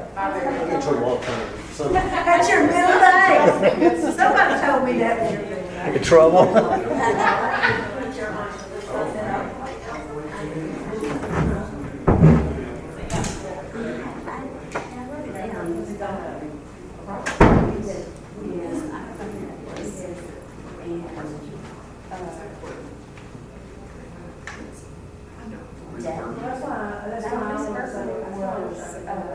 Because this isn't about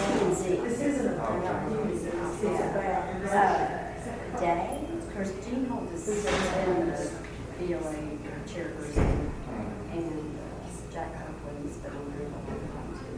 But I don't know if I've seen Day.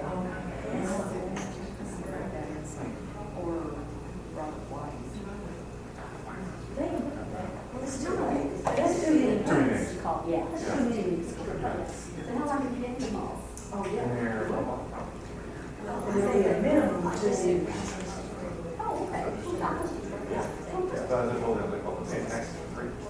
Yeah, I was gonna say, yeah, that's like the tax person that has. Yeah, if I'm gonna be on the work, the tax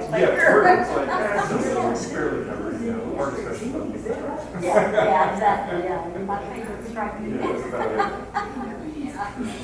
It's awesome. Yeah, the council was the BLA for a lot of years when I was first on council. Yeah, we were, because We're still involved in linear district. they're involved, it's just a very difficult thing to do. Yeah, it's good to. That's all my favorite. $6 million or whatever.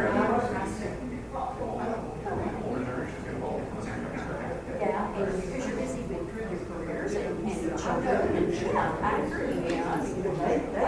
Because I was older when I had mine. My kid is older than I had you. Well, now, 30 years ago, it wasn't.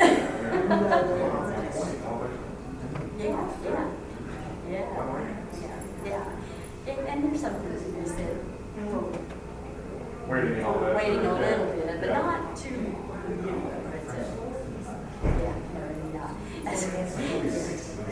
yeah, that's what my husband said. My son was turning 2, our son, to have his second one.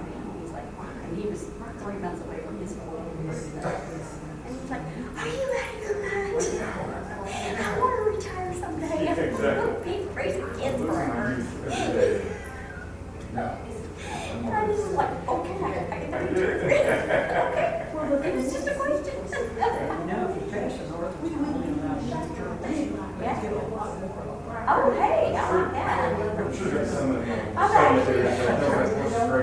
Yeah. But it's too much harder. Yes, I was gonna say, actually, I was thinking about putting miniature horses out on my acre back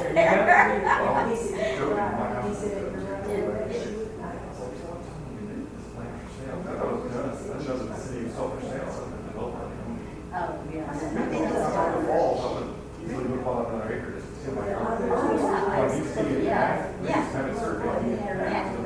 yeah. Oh, well, the pond, to the And then lake. the to the pond, like once a yard. Interesting on this, who trying to do it.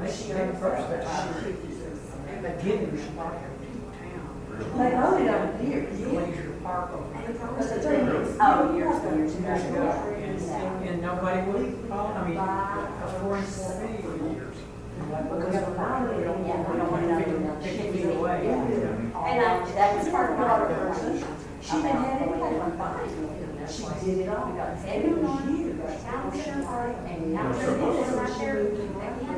The only store got the sheriff in those schools. I mean, I didn't want it to be just another park history, you know, like for a cat. I wanted it to. She had it. Well, we found out when she was young. Oh, see that pond, and now they're that's what most associate. She was a car house. She's small. We could move landers and put Kid Curtis. He used to be Landers. Sure. That's petting area. You got but what it needs to do, that is what we got to do. But she actually when they started her people. First it was losing this whole town, and he was there in some city, and it's a how much do you have? That's a good question. There's nothing good glues. I know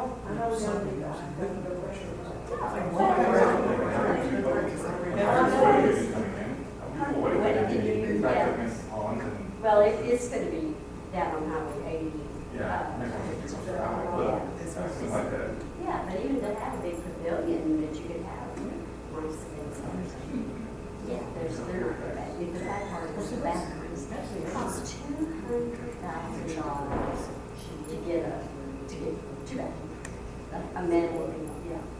200, it's ridiculous. It's ridiculous. Yeah, I guess. I don't know. I've seen the quotes, but I couldn't tell you the quote on it. It's just ridiculous. And part of it's got to be stainless steel or whatever. But you could break them under $9 million for it. Before you can see it. Yes, yeah. And I was just for that too. I know it's for repair and damage control, but yeah, you could work out a lot of yeah. Yeah, that's the killer. That's what you really can't do is any kind of facility without the rest of it. That decide to do what you want to do to build. And then of course, Scotland's or whatever. Yeah. I'm sorry, the pole barn doesn't cost very much. No, pole barn is not, no. And that's all they And need. see, So that's, refab with people signing. yeah, or, you know, who had the site, you know, or the barn, I don't care. Articles, whatever. Most expensive part of that is the foundation. Yeah, it's kind of. And you don't have to have that. No. Sure, it's yeah. all- Sure. No, it could just be safe. For sure. And that's one of the things, it's like all these gazillions of dollars. Again, just bare necessities, that's a huge. Oh, yeah, yeah. Yeah, and I haven't seen this from what I'm heard, the apartments there. It's not in the kids, it's been years. Yeah, I know. I can see it from my house. So Yeah. I'll walk back. It's got wires and all. And, yeah, electrical and so that's why we had to bring it and then just, you know, policies and we bought it, we made it. Yeah, because insurance probably put us as. I knew she was in there, but. And she She actually, well, they have an ag barn now. Yeah, they do. It's right behind the baseball field. The back drive at the elementary, where the teachers park in the alley back there, right at the very end of that concrete drive. It's just about, that's where the active is. Well, it was a house just about like that. And they squeezed it in there. I didn't know that one. Yeah, it's kind of a hard place to get me out of. It's regular special, but. And she's pretty long. Well, congratulations. Thank you so much. You showed well. I appreciate that, I tried. That's our terminology. Show well. You know what? I feel kind of like a show horse. You showed so well. Actually, came across very genuine. Actually, I'm very honest. Good, I like that. Actually, I can understand. And we're very harsh critics. Anybody. What's that? She did. Oh, look at that. She did. She's a good looking man, You know isn't what? he? I appreciate it. Oh, my God. And smart as a whip. Smart, driven, good looking. Smart and very. Command. You know what I appreciate? Thank you for that, appreciate it. You're the only, out of 3 weeks of interview, you're the only one that left the interview and stayed there. Really? Yes. So, Yeah, she's still, they're all gone, they're all gone. None of the other staff, they did their interview and left. Turn on the mark. Really? I think they took. There was like, You weren't the one that took it, like, I could never, We're correct. And we're usually the only ones that they say. Huge long, Oh, yeah. barn, and then it comes down the slope, and then they put it down there. That's what Randy said. That's what I love. I realized my computer was in the property. And they had to do. My house backs up to it, so that's interesting. So, yeah.